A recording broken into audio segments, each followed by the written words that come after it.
ประเทศใหญ่ของญาติเขาเลย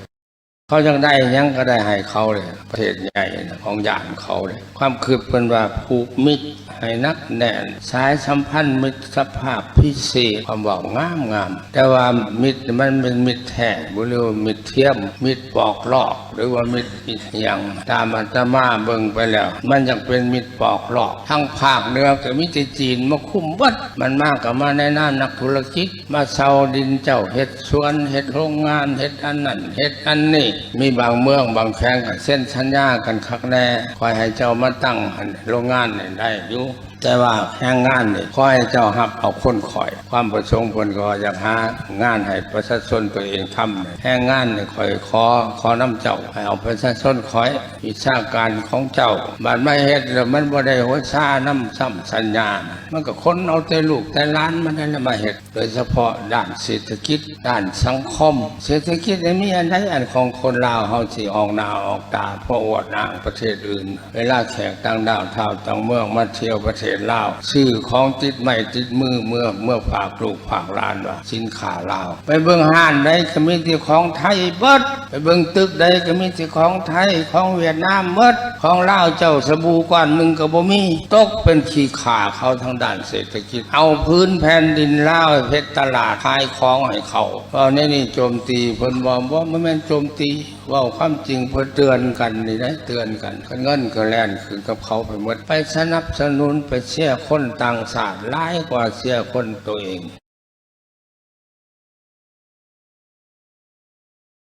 มาเป็นรัฐบาลน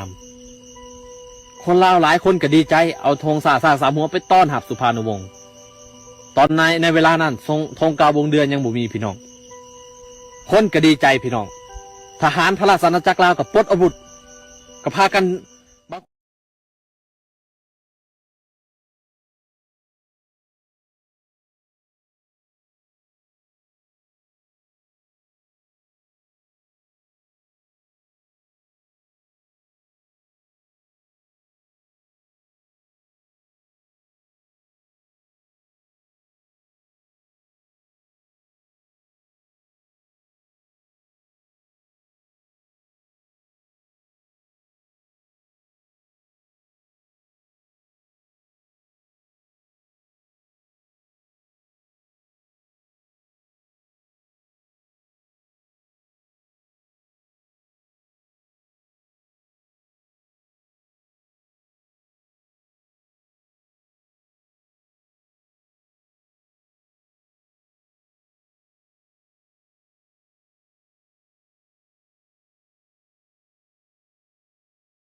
สบายดีทุกท่านพี่น้องคนลาวฮักเพลงเมื่อทุกคนพี่น้องเด้อคนลาวทั่วโลก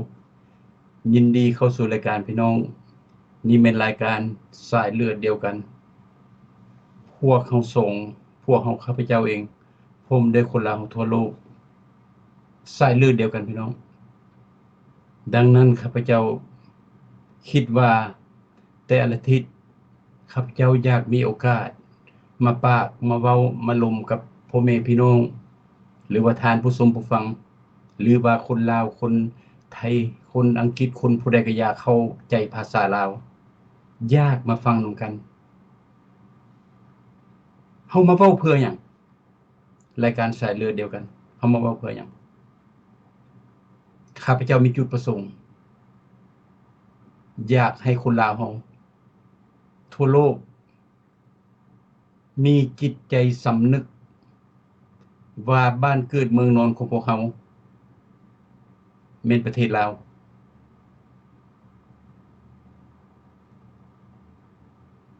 บอนฟังใส่เฮบอนเพใส่บือโดยเฉพาะพี่น้องผู้เคยเป็นอพยพมาได้ 4-50 ปีแล้วออกจากประเทศมาอยู่ทั่วโลกอยากให้คนเฮาฮักแพงกันพี่น้องฮักแพงกันด้วยความยุติธรรมฮักแพงกันด้วยความถูกต้องและฮักแพงกันแบบครอบครัวเดียวกันหมายถึงว่าพวกเฮามีสายเลือดเดียวกันบุติผู้นั้นบ่สมผู้นี้กลุ่มนั้นกลุ่มนี้ชนชาตินั้นชนเผ่านี้ข้าพเจ้าบ่อยากให้มีถ้าเป็นไปได้คนลาวเฮาฮักแพงกันเด้อพี่น้องเด้อหลังจากพวกเฮาฮู้จักว่าพวกเฮาเป็นสายเลือดเดียวกันและพวกเฮาฮักแพงกันแล้วพวกเฮาต้องหาวิธีช่วยเหลือซึ่งกันและกัน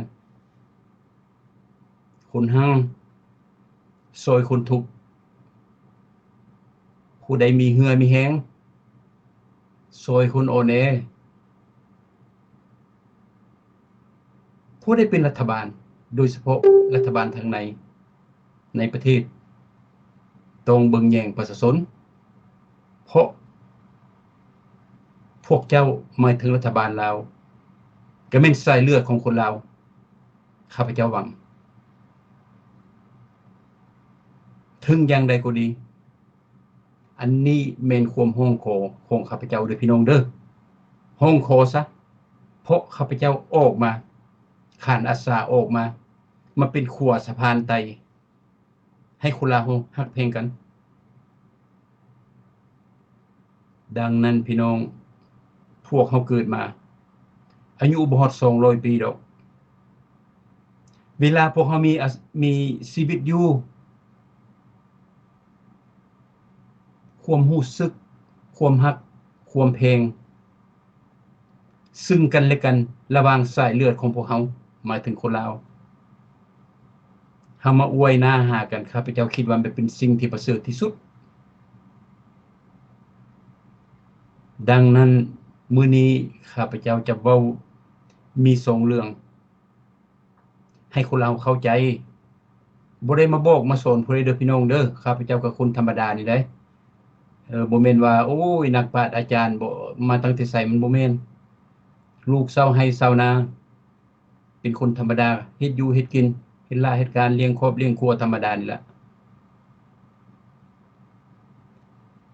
และที่1และแม่นข้าพเจ้าจะเว้าเรื่องทุงสร้าง3หัวตัวที่2ข้าพเจ้าจะเว้าเรื่องความพัวพันระหว่างสปป.ลาวและอ้ายน้องเพิ่นอ้ายน้องจีนของเพิ่นหมายถึงว่าข้าพเจ้าจะมาเปรียบเทียบว่าคนจีนนี้ดีส่ำใดเข้าไปประเทศลาวหั่น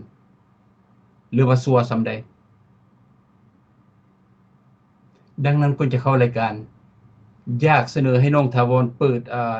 ทุ่งสร้างสำหัวเพิ่นเว้าอยู่จอร์เจียน่ะน้องอยู่สภาอยู่จอร์เจียตัวนั้นอยากให้น้องเปิดซะก่อนเพราะเมื่อกี้เนี่ยเฮาเปิดตั้งแต่สุพรรณวงศ์เข้ามาในประเทศบัดนี้อยากให้คนลาวเห็นด้วยความเป็นจริงว่าทุ่งสร้างสำหัวนี้มันเป็นของแท้มันบ่แม่นว่าผู้นั้นผู้นี้ตั้งมาแล้วมาย่องกันมันบ่แม่นดังนั้นอยากให้น้องเปิด อยู่สภารัฐจอร์เจียน้องเปิดให้พี่น้องเบิ่งขอบใจหลาย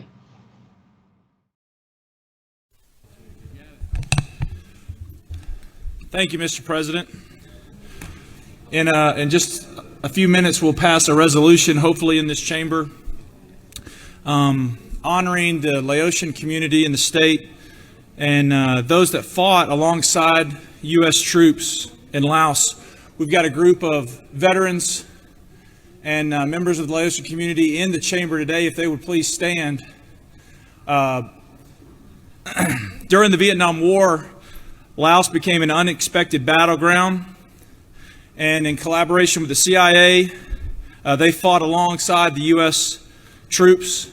They were a huge ally for us, and they played a critical role in aiding and protecting the United States military operations in Laos. In 1975, there was a huge shift in the government, and the Communist Party of Laos took over, and they changed their flag. But the men and women and the members up here were able to flee the country. They found refuge here, and there are pockets of communities in Atlanta, my hometown of Cornelia, Chickamauga, Lawrenceville, Marietta, Riverdale, and Macon, and everywhere in between, where the Laotian community has been diligent, and they are a huge part of our economy and our culture here. And so this resolution will be officially the state of Georgia recognizing the former flag of Laos before the communist government took over as their heritage flag. And it's try to hold it up for them. This will be the flag, and this resolution would honor them. We want to thank them for their service and their part of our community here in Georgia. So if y'all would rise and just welcome them to the gallery. We'll be voting on this very soon.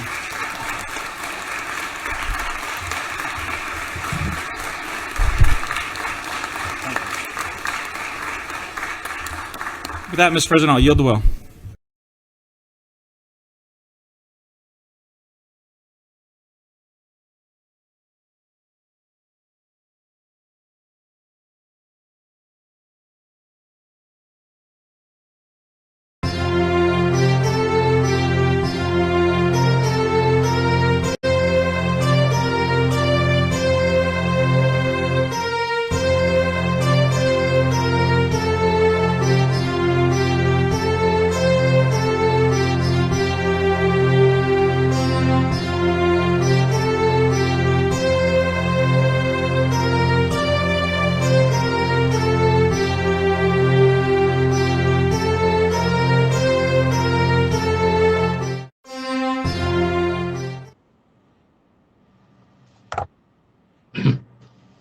เจ้าโคบแก่หลายๆทาวรอันนี้เป็นความจริงพี่น้องแต่เฮาก็อยากมาขยายให้พี่น้องเบิ่งแต่ครับเจ้าก็จะเล่าตั้งแต่ทำอิฐมากับน้องพี่น้องเนาะแล้วจังมาฮอดตัวนี้พวกเฮาสายให้เบิ่ง1973ฝ่ายซ้ายและฝ่ายขวาหมายถึงว่าพรรคประชาชนปฏิบัติลาวหรือว่าสุพรรณวงศ์ไกรสนพรหมวิหารนี้เพิ่นเอิ้นภายซ้ายฝ่ายขวาและแม่นพระราชอาณาจักรลาวเพิ่นเป็นประชาธิปไตยก่อน1975ข้าพเจ้าเกิดมาประเทศลาวเป็นศึกจักเป็นศึกกับไผเพราะข้าพเจ้าก็ยังน้อยว่าตีศึกตลอดจักว่าตีกับผู้ใดแสดงว่าลาวกับลาวตีกันมาสรุปปัจจุบันบ่มีหยังหมดคนก็ว่า3ล้านคนแต่ว่าฆ่ากันตีกันนัมเบอร์1จนมาถึง1973สองฝ่ายมาจับมือถือแขนกันว่าพวกเฮานี่คนลาวนี่เฮาเป็นพี่เป็นน้องกันเฮาบ่ควรฆ่ากันถูกต้องละสุภานุวงศ์เป็นฝ่ายซ้ายผู้นำฝ่ายซ้ายหรือว่าฝ่ายนำผู้นำคอมมิวนิสต์สุวรรณภูมิและเป็นผู้นำของพระราชอาณาจักรลาวฝ่ายประชาธิปไตยหรือว่าฝ่ายเวียงจันทน์ ที่จริง2คนนี้เป็น2น้องอาย2น้องอายแล้วพากันเฮ็ดศึกจน1973ก็จะว่ามาจับมือถือแขนกันว่าโอ้ยเศร้าเฮานี้คนลาวคนน้อยเท่าใดแฮ่งสิมาฆ่ากันหมดทุกคนก็ดีมุกดีใจทั่วประเทศว่าสิบ่ได้ยินเสียงปืนอีกว่าสิบ่เห็นพี่เห็นน้องทั่วประเทศฆ่าฟันลันเทงกันมาสัญญากันพวกเขาเอาทุงสร้างสามหัวแล้วประชาชนหรือว่านักเรียนจับขึ้นหลายๆอันหั่นน่ะให้เบิ่งหั่นน่ะอยากให้พี่น้องผู้เกิดใหม่ใหญ่รุ่นหรือว่าผู้ใดที่อยากลึกประวัติศาสตร์อยู่ในประเทศลาวเบิ่งว่าทุงสร้างสามหัวนี้แม่นเพิ่นมีมาแท้สาโลกรับรู้ดังนั้นตนสุภานุวงศ์และไกรสนพรหมวิหารออกจากถ้ำออกจากป่ามาตั้งแต่พูนเพิ่นเอิ้นเขตปลดปล่อยเก่าทางสำเหนือพุ่นล่ะขี่ยนต์มาเวียงจันทน์นั้นก็จังว่าประชาชนฝ่ายขวาหรือว่าฝ่ายประชาธิปไตยนี้ก็จังว่าดีมุกดีใจเอาทุงไปเข้ามาเซ็นกันเซาซะศึกนี้ฆ่ากันอายกับน้องน้องกับอ้ายสายเลือดเดียวกันฆ่ากันตีกันพอแล้วแต่ว่าน่าเสียดายคอมมิวนิสต์หรือว่าพรรคประชาชนปฏิวัติลาวเขาบ่ได้เฮ็ดเพื่อชาติเขาเฮ็ดเพื่อเขาเองเห็นบ่สุภานุวงศ์มาคือขนาดเด้จับมือผู้นั้นผู้นี้ก็เลยพากันยึดอำนาจตัวสิ้นสัญญาตัวเอากันไปฆ่าผู้ใดมีความรู้ความฉลาดความสามารถเอาไปฆ่าเห็นบ่ท่านผู้ชมผู้ฟังลูกหลานทุ่งสร้างสามหัวมันเต็มอยู่ในนั้นน่ะนั่นแสดงว่าทุ่งประเทศลาวสมัยนั้นแม่นทุ่งสร้างสามหัวนี้มันบ่แม่นว่าคนลาวโนกนี่พวกเจ้าสร้างสามมาสร้างสามหยังเว้าไปอันนี้ของจริงพากันยึดอำนาจเอาฝ่ายขวาไปฆ่าแล้วก็ยึดอำนาจหลังจากเพิ่นยึดอำนาจหรือว่าเพิ่นปลดปล่อยหั่นน่ะข้าพเจ้าบ่ได้เอิ้นปลดปล่อยดอกเขายึดอำนาจจำพวกนี้ไกรสอนพรหมวิหารนี่พรรคประชาชนปฏิวัติลาวนี่ยึดอำนาจบ่ต้องเว้าว่าปลดปล่อยหั่นน่ะยึดอำนาจจนมาถึงปัจจุบันเพิ่นก็เลยเปลี่ยนเป็นทุงกาบงเดือนปัจจุบันนั่นน่ะยกตัวนี้ขึ้นมาอยากให้คนลาวเฮาทั่วโลกเด้อเข้าใจและรับรู้ประวัติศาสตร์อันที่ถูกต้องให้ฮู้ว่าก่อน1975หรือว่าก่อนทุ่งบงเดือนนี้แม่นทุ่งสร้างสามหัวเป็นเครื่องหมายของศาสตร์ลาวพระราชอาณาจักรลาวทั่วโลกของฮู้อันนี้สำคัญเด้อพี่น้องเด้อ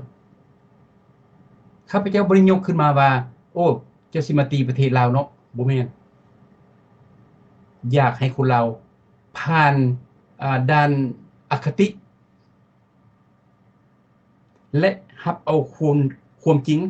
ว่าประวัติศาสตร์ต้องแม่นประวัติศาสตร์ข้าพเจ้าก็เสียใจอยู่มาตกมาฮอดปัจจุบันเสียใจที่รัฐบาลลาวปัจจุบันหรือว่าพรรครัฐนี้บ่เสี่ยมสอนประวัติศาสตร์อันแท้จริงให้ลูกหลานลาว6ล้าน7ล้านคนอยู่ภายในประเทศเข้าใจ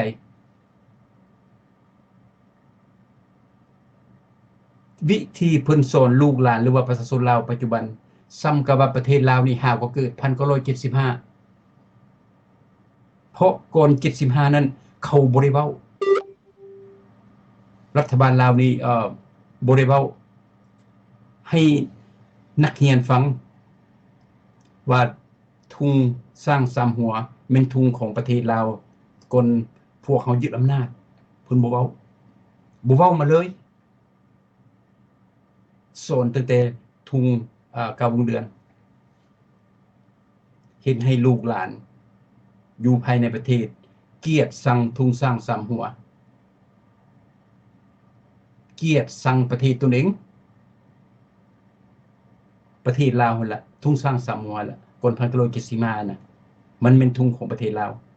และพวกเจ้าสั่งทุงสร้างสามหัวน่ะซ้ำกับว่าพวกเจ้าสั่งพ่อแม่พวกเจ้าสั่งผู้ตูมีตูพวกเจ้าสั่งประเทศลาวมาตั้งแต่ส่งตั้งแต่เจ้าฟ้างุมขึ้นมาฮอด1975พวกเจ้าพากันสั่งหมดเพราะพวกเจ้าบ่ฮู้จักและบ่ยอมรับคันรัฐบาลดีว่ะประวัติศาสตร์ข้าพเจ้าก็เข้าใจผ่านไปมันก็ผ่านไปลูกหลานเด้อตั้งแต่ป .1 พี่ขึ้นไปโหดประธานประเทศ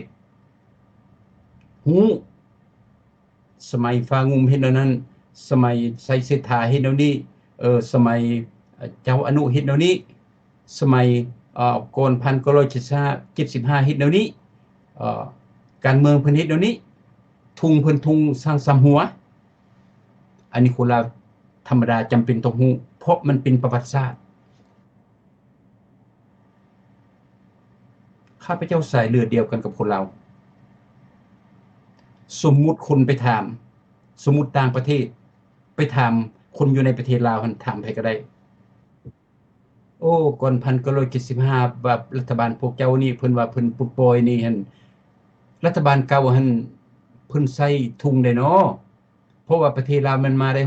เกิดขึ้นมาได้6-700ปีหรือว่า1,000ปีแล้วได้แล้วเพิ่นมีบ่ทุงก่อน1975นี่น่ะคนลาว7ล้านคนตอบบ่ได้จักคนผู้ตอบได้ก็บ่กล้าปากกล้าเว้าเพราะรัฐบาลสิจับแล้วมันดีบ่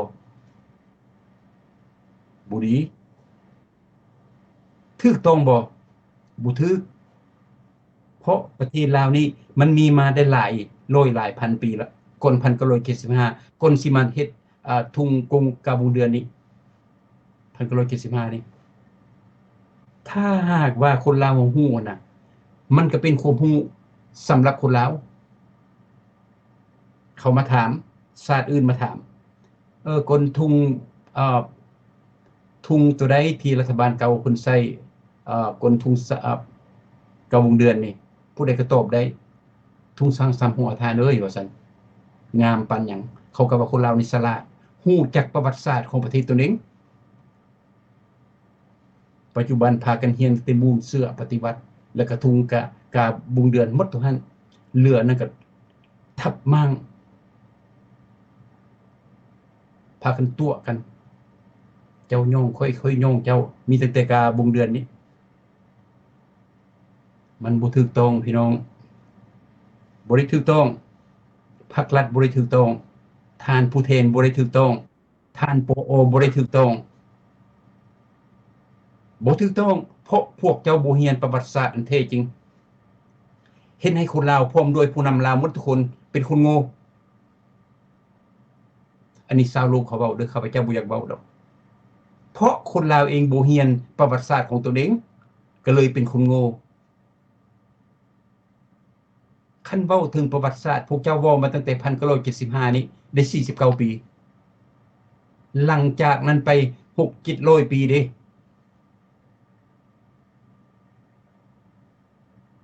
ดังนั้นพี่น้องข้าพเจ้าจึงว่าเอาเรื่องทุงสร้างสามหัวเข้ามาอธิบายบ่ได้บอกบ่ได้สอนผู้ใดแต่มาอธิบายถ้าผู้ใดอยากเป็นคนฉลาดเฮาก็ต้องเอาประวัติศาสตร์อันแท้จริงบอกลูกบอกหลานบ่ว่าลาวในคอมมิวนิสต์พวกเจ้าก็ฮู้ได้เพราะอันนั้นเป็นประวัติศาสตร์อันแท้จริงอีกเทื่อนึงน่าเสียดายรัฐบาลปัจจุบันบ่สอนกันระบาดตัวเองนี่ฉลาดอาจฮู้มันบ่แม่นพวกเจ้าเดินทางผิดตัวคนลาวตัวลูกหลานลาวและสิบ่ให้เขาฮู้หยังข้าพเจ้าเข้าใจนโยบายของรัฐบาลลาวเป็นหยังเพิ่นจึงบ่ให้ลูกหลานลาวฮู้เพราะรัฐบาลลาวปัจจุบันหรือว่าพรรครัฐนี่น่ะย้านความผิดของตนเอง คันสิว่าแต่ก่อนเฮานี่มีทุ่งสร้างสามหัวแล้วก็รัฐบาลของพวกทุ่งสร้างสามหัวนี่พวกเขาได้ฆ่าเกือบหมดทุกคนเรือนะเขาก็เต้นตุนยุนหนีออกเป็นอพยพออกจากประเทศลาวไปพึ่งพาอาศัยอยู่ประเทศอื่นเพราะพวกเขาฆ่าเขาอันนี้เป็นนโยบายของปิดลับของรัฐบาลลาวบ่อยากให้ลูกหลานอยู่ภายในประเทศฮู้ความชั่วร้ายของตัวเองความจริงได้พี่น้องเด้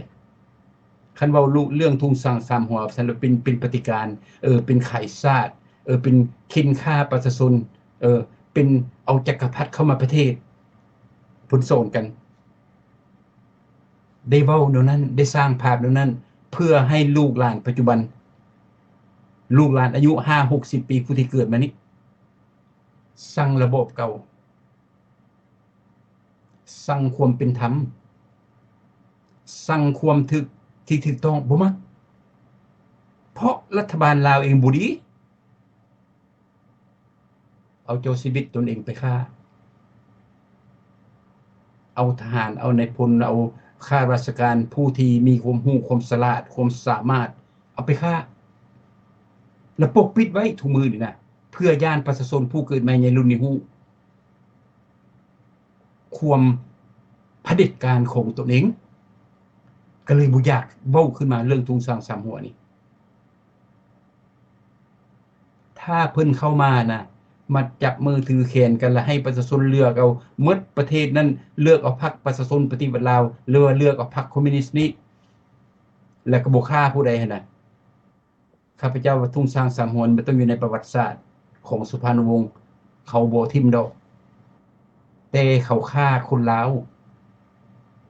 เขาก็เลยบ่อยากเอาประวัติศาสตร์อันแท้จริงนี้คุณงามความดีของระบบเก่านั้นที่พวกเขารักชาตินั้นให้คนปัจจุบันรู้ดังนั้นลูกหลานอยู่ภายในประเทศก็เลยสั่งคันเว้าเรื่องลาวนอกก็เป็นปฏิการคนต่างประเทศสั่งเขาพวกเขาสั่งเขาจำพวกนี้บ่ต้องให้เขาเข้ามาประเทศตัวเขาเอารัดเอาเปรียบเขายั่วเขามายามพ่อยามแม่เอาเงินมาเฮ็ดนั่นเฮ็ดนี้เฮ็ดธุรกิจอยู่ในประเทศลาวแล้วต้มหัวเขาหมดตัวนั้นนโยบายของรัฐบาลลาวปัจจุบันข้าพเจ้าก็ได้เรียนอยู่เพิ่นเสียมโสนคนลาวผู้ใดก็อย่าตินตูนโยนีออกจากประเทศนับตั้งแต่1975ขึ้นมาจำพวกนี้แม่นศัตรูเบอร์1ของพรรคประชาชนปฏิบัติลาวอันนี้เขาสอนให้นักเรียนสมัยเพิ่นเข้ามาใหม่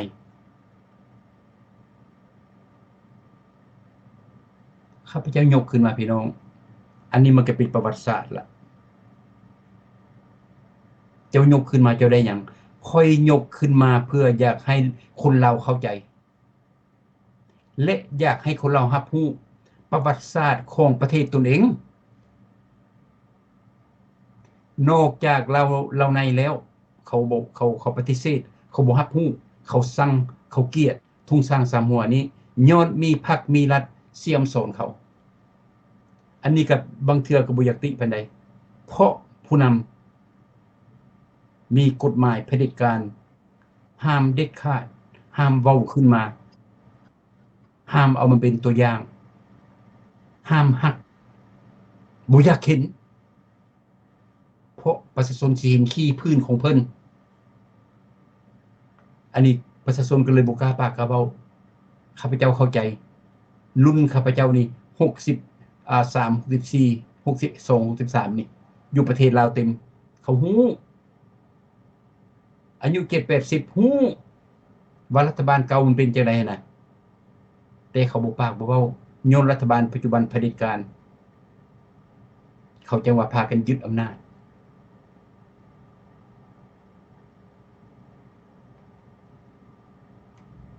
เหตุผลที่ยกขึ้นมาอีกเว้าอีกเทื่อนึงเพื่อจะให้คนลาวทั่วโลกรับรู้คันพวกเฮาฮู้แล้วพวกเฮาก็ดีแล้วเด้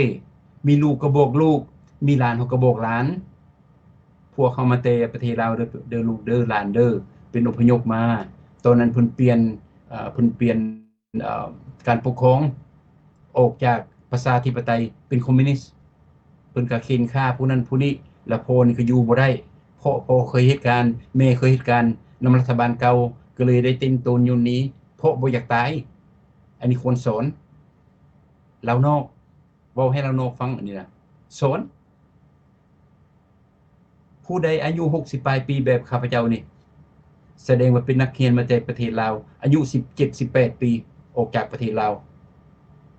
พวกเจ้าก็มีลูกอยู่อเมริกาเต็มและมีหลายคนปฏิเสธทุ่งสร้างสามหัวอีกทั้งที่ว่าตัวเองหันลูกทานนั้นลูกทานนี้น่าขี้เกียจจังไรเฮาเว้าเรื่องทุ่งสร้างสามหัวขึ้นมาเขาบ่ใช้ได้เดี๋ยวนี้ได้คันบ่ใช้แล้วมาให้หยังหั่นโอ้ยล้าหลังละตูนะเขาเอาทิ่มละที่จริงข้าพเจ้าบ่ได้ล้าหลังพวกผู้เว้านี่คนโง่ข้าพเจ้าบ่ได้เว้าว่าทุ่งสร้างสามหัวปัจจุบันนี้มันยังบินอยู่เด้อมันยังปลิวอยู่เด้อมันบ่แม่นแนวนั้นข้าพเจ้าได้บ่ได้เว้าว่าเดี๋ยวนี้ประเทศนั้นประเทศนี้ใส่ทุ่งสร้างสามหัวบ่ได้แม่นแนวนั้นทุ่งสร้างสามหัวเป็นทุ่งที่พวกเจ้าเข้ามาอเมริกาหรือว่าออกจากประเทศลาวนั้นสมัยนั้นแม่นทุ่งสร้างสามหัวมีลูกให้บอกลูกคันพ่อแม่บ่ฮู้ก็จี้พ่อแม่พร้อมพวกเจ้าแม่นทุ่งสร้างสามหัวสมัยนั้นและปัจจุบันมันบ่มีอยู่ในสหประชาชาติข้าพเจ้าก็ฮู้เพราะมันเป็นทุ่งมรดกไปแล้วมันเป็นทุ่งเก่าแต่อยากให้คนโง่คนจ้านี้โดยเฉพาะผู้อยู่นอกประเทศนี่นะอยู่ในอเมริกานี่ซะเว้าสั้นๆเข้ามาโลดเพราะประเทศข้าพเจ้าอยู่ในอเมริกานี่มีบางคนว่าบ่เห็นได้บ่เห็นอยู่ในสหประชาชาติได้น่ะแต่อายุ60-70 ปีละคนซั่วคนโกงชาติคนบ่มีหัวมุกคนบ่มีหัวใจทุกประเทศใดทุกประเทศนั้นคนจะพวกนี้เพราะจำพวกนี้บ่ฮู้จักศาสตร์เจ้าของลึกศาสตร์ประมาทคุณทุ่งสร้างสามหัวมันเป็นทุ่งเก่าของพระราชอาณาจักรลาวหรือว่าทุ่งของอพยพหมดทุกคนที่ติ้นตูนโยนนีออกจากประเทศลาวนับตั้งแต่1975มาถึงปัจจุบันอันนี้เป็นความถูกต้องคนผู้ใดเว้าแนวนั้นแสดงผู้นั้นฮู้จักฮักพ่อฮักแม่ฮักเสื้อฮักชาติฮักมูลเสื้อที่เป็นคนลาวมีเงินล้านนึงก็บ่ลืมคนลาวมีเงินถูกเลขพันล้านก็ยังคิดถึงคนลาวเพราะคนผู้นั้นแม่นคนลาวและฮักศาสตร์ลาวอันผู้ใดอยู่ในนอกประเทศเนี่ยโอ้ยเอาขึ้นมาให้หยังสหประชาชาติก็บ่เห็น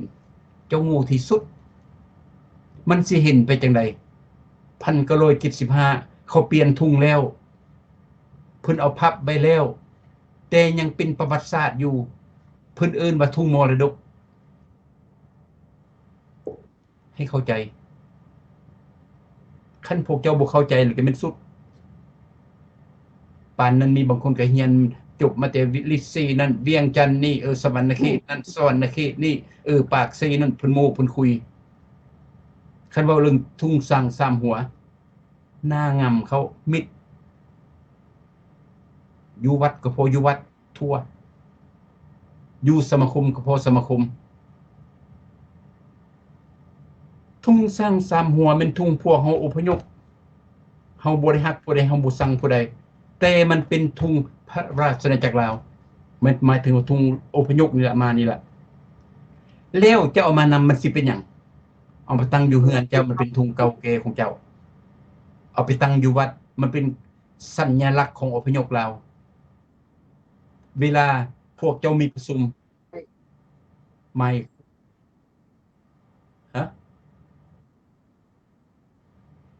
มายถึงว่าถ้าหากว่าประชุมกันอยู่ใส่คนลาวนอกนี่ซุ่มกันเอาไปตั้งไว้สิเป็นหยังมันเป็นหยังมันผิดมันผ่านหยัง อเมริกาเขาบ่ให้ตั้งว่ะหรือว่าพวกเจ้างูเองข้าพเจ้าคิดว่ารุ่นอาวุโสพวกเขานี่แหละพวกข้าพเจ้าก็60ปลายปีถือว่าเป็น17-18ปีออกจากประเทศลาวถือว่าเป็นสาวหนุ่มจำพวกรุ่นอายรุ่นป้ารุ่นลุงนี่บางคนเด้อพี่น้องเด้อบ่แม่นหมดทุกคนย่านฮอดทุ่งสร้างสามหัวทุ่งอีโพอีเมของพวกเจ้าทุ่งพวกเจ้าอีกเอาไปตั้งอยู่วัดก็ย่านแม่นพวกเจ้าย่านหยัง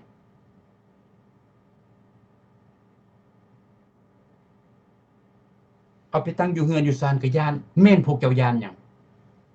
อันนั้นมันเป็นความจริงตนเองรับความจริงบ่ได้ย่านเงาเจ้าของเห็นเงาเจ้าของละเลนหนี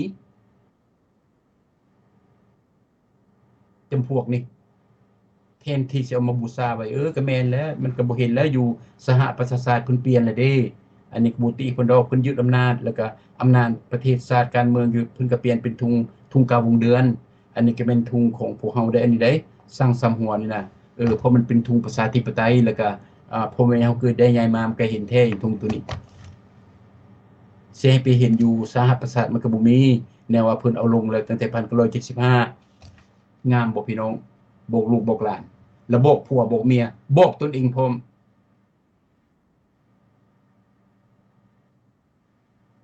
อันนี้พากันโง่ 80% ทั่วโลกบ่ว่าญี่ปุ่นบ่ว่าอาร์เจนตินาบ่ว่าฝรั่งบ่ว่าเยอรมันบ่ว่าแคนาดาออสเตรเลียนิวซีแลนด์อเมริกาทั่วโลก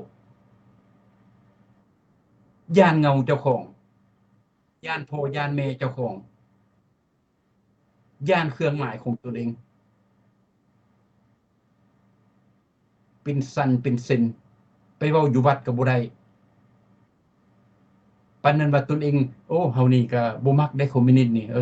ตีนตูนโยนหนีมาก็ย้อนเขาไล่ฆ่าไล่ฟันมาเว้าอีก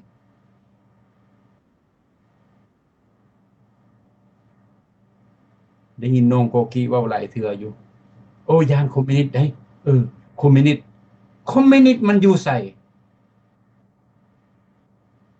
เห็นอยู่คอมมิวนิสต์เห็นอยู่ทูตวอชิงตันดีซีนั้นแล้วก็เห็นอยู่อัน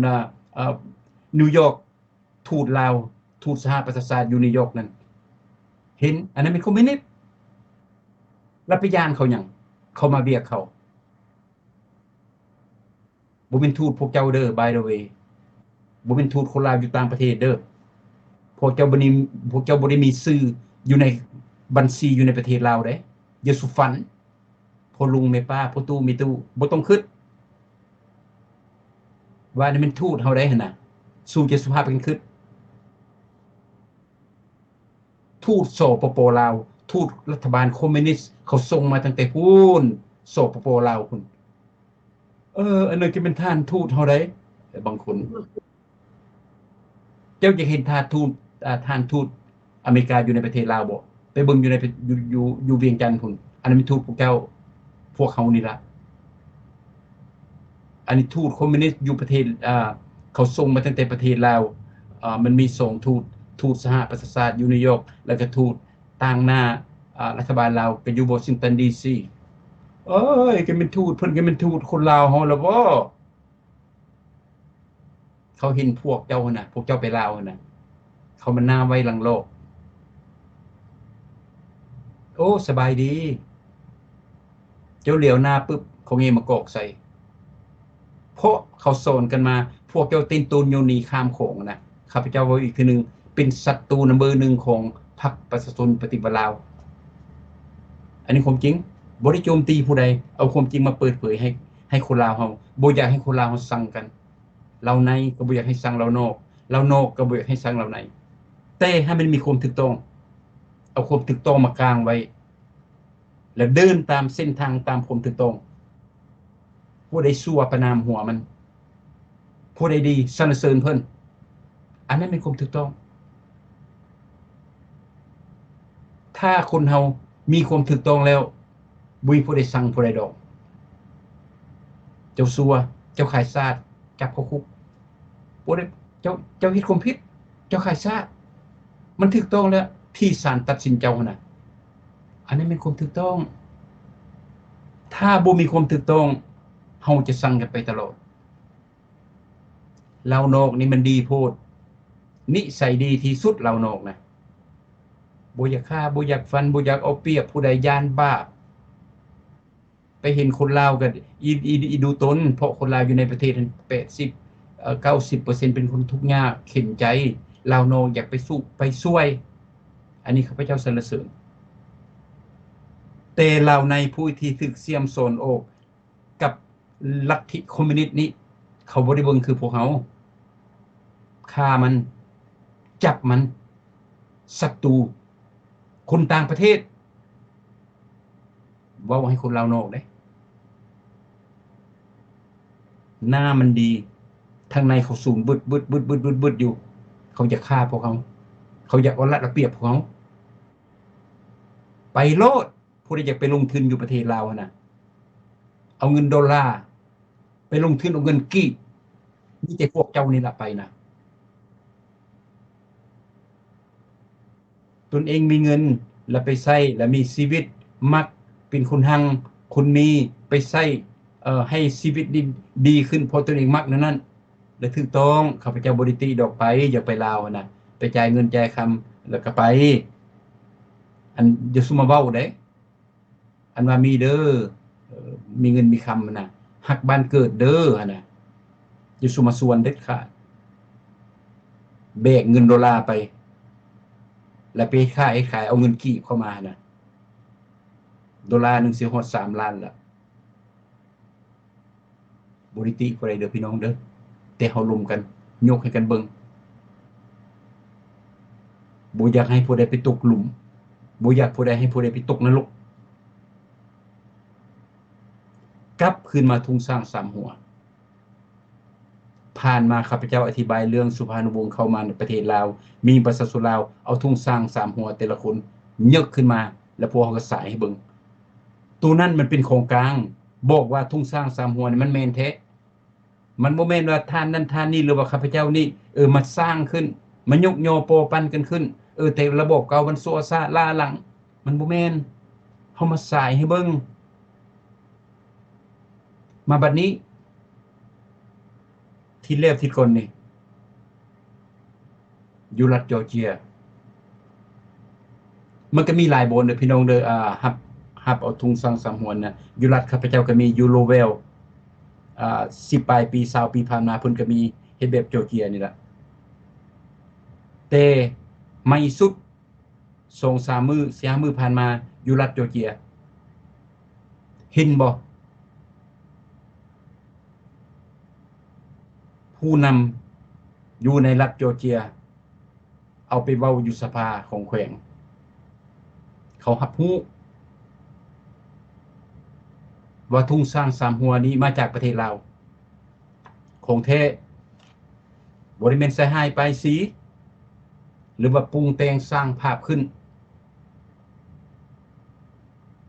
ท่านผู้นั้นเพิ่นบอกว่ารัฐบาลลาวสมัยเก่าหรือว่าคนลาวนั้นเคยต่อสู้และเคยซอยอเมริกาที่อเมริกาไปซอยศึกเวียดนามได้ผ่านไปอยู่ลาวหั่นและจำพวกนี้หมายถึงว่าอพยพพวกเขานี้พ่อแม่ของพวกเขานี้อ้ายน้องของพวกเขานี้ผู้ตู้มีตู้ของพวกเขานี้ผู้ที่เคยเป็นทหารนั้นเพิ่นได้ซอยหรือว่าสู้เคียงบ่าเคียงไหลทหารอเมริกานี้เพิ่นไปเว้าอยู่ในสภาของรัฐจอร์เจียนั้นเพิ่นบอกว่าคนลาวเป็นคนดีทุ่งมรดกของเขาเลยเป็นทุ่งสร้างสามหัวนี่ดังนั้นพวกเขาหมายถึงรัฐจอร์เจียนั้นต้องรับรู้ไว้ว่าทุ่งสร้างสามหัวนี่เป็นทุ่งมรดกของพระราชจักรลาวหรือว่าเป็นทุ่งของอพยพลาว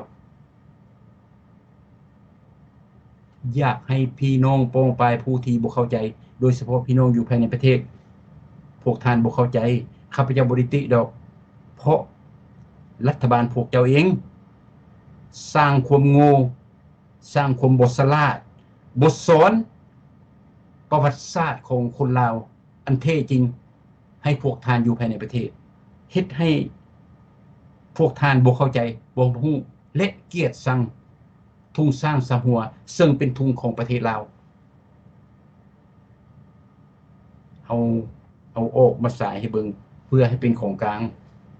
คนอเมริกาเขารับรู้เพราะมันเป็นของจริงชาวโลกเขารับรู้เพราะมันเป็นของจริง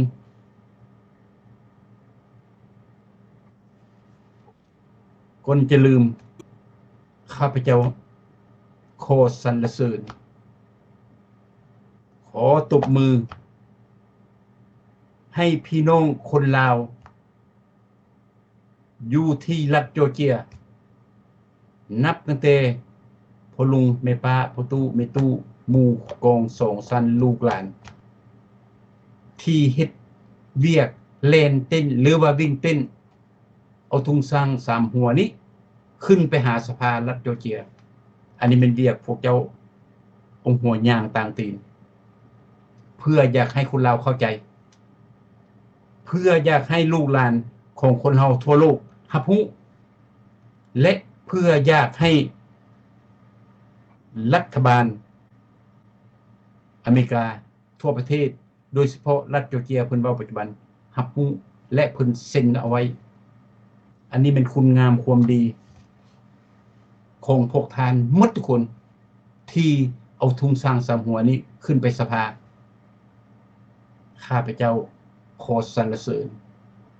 หมดทุกคนถึงข้าพเจ้าจะบ่ฮู้จักพวกทานแต่ข้าพเจ้าเข้าใจเลี้ยวเห็นปัจจุบันก็เป็นคนดี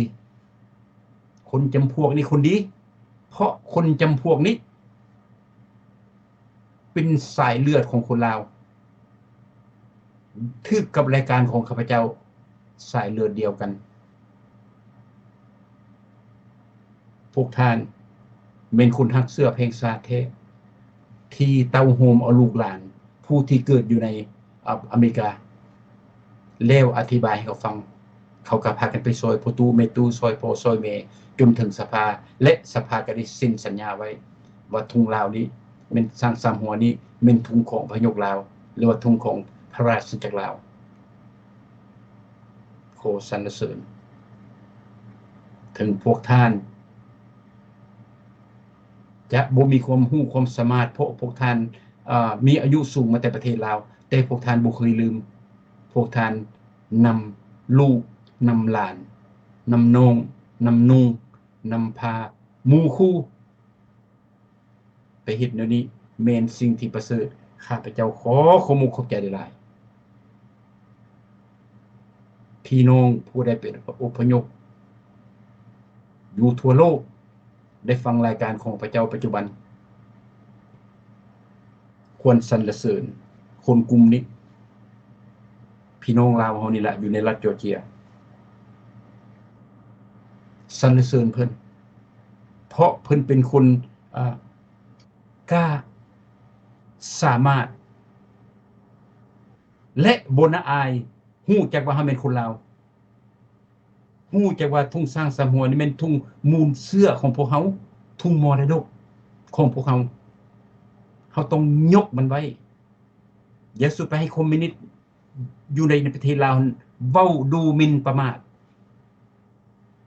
เพราะจำพวกนั้นเขาเป็นคนโลเลแล้วเขาบ่ควรนำคนเขายึดประเทศเขาก็ยึดแล้ว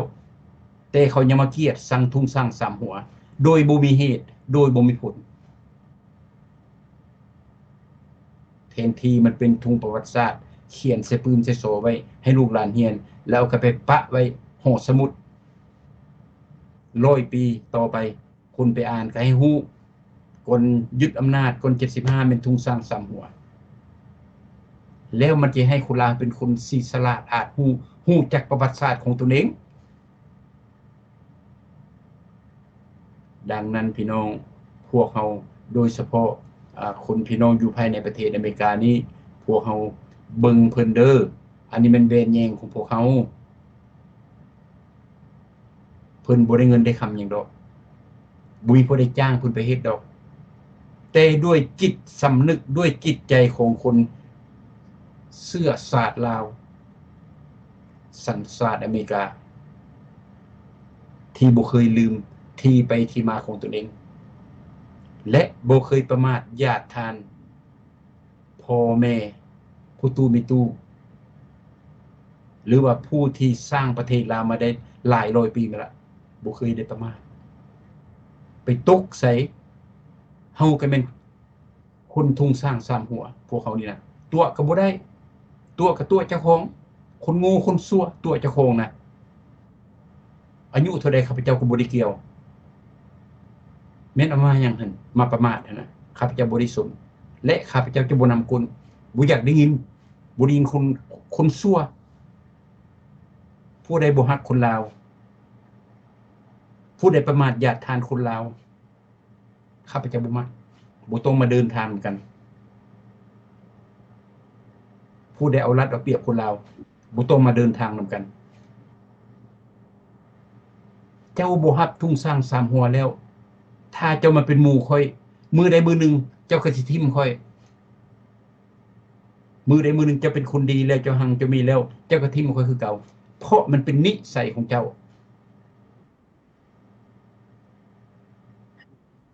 ทุ่งสร้างสามหัวมันเป็นทุ่งอีปุอีปูของพวกเขาหมดทุกคนออกจากประเทศลาวมาควรหับไว้ควรบอกลูกควรบอกหลานผู้อยู่ในประเทศก็ควรฮู้ไว้เพื่อมีสติปัญญาชาวโลกเขาถามก็ให้มันฮู้ประวัติศาสตร์ของตัวเองคันพวกเจ้าอยู่ในประเทศฮู้ตั้งแต่กาวงเดือนก็แสดงว่าประเทศลาวนี้หากก็เกิดมาตั้งแต่1975นี่เป็นต้นมาหากก็ได้49ปีประเทศลาวเกิดมาแล้วมันถูกต้องบ่สอนให้โง่อันนั้นน่ะมันบ่แม่นสอนให้รักเข้าใจเนาะพี่น้องเนาะอันนี้ข้าพเจ้าโยงมาเรื่องทุงเด้อพี่น้องเด้อเฮาเราในเรานอกเราทั่วโลกเฮาต้องรับรู้นี่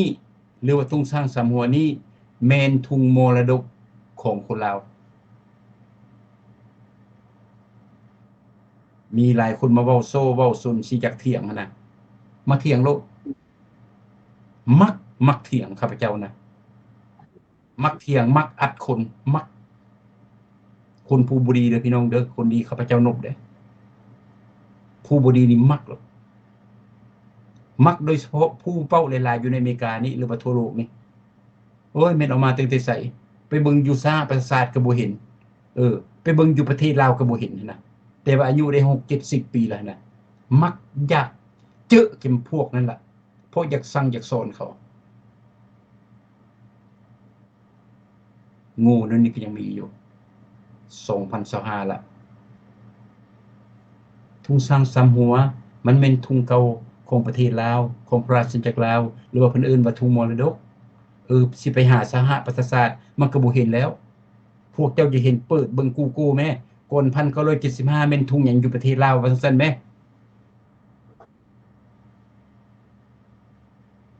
เนาะพี่น้องเนาะคนลาวเฮาเว้ากันบ่แบบครบแบบครัวรถบ่ต้องมาเกลียดมาชังกันข้าพเจ้าเว้ามันเป็นสิ่งที่ถูกต้องหมดทุกแนวเถียงบ่ได้ปากบ่ได้เพราะมันเป็นความถูกต้องและความเป็นธรรมคนดีเฮาก็ว่าคนดีนี่พี่น้องกลุ่มอยู่อันรัฐจอร์เจียนี่คนดีไปตกใส่คนก็บ่คนประเทศไปตกประเทศใดเขาก็ฮักจำพวกนี้เพราะไปอยู่ไปตกประเทศอื่นหั่นน่ะจำพวกนี้เขาจะฮักชาติลาวแดแล้วก็ฮักชาติที่เขาอยู่แดจำพวกนี้จำพวกแอตแลนตานี่จอร์เจียนี่ประเทศลาวเพิ่นก็บ่ได้ลืมทุ่งสร้างสามหัวนี่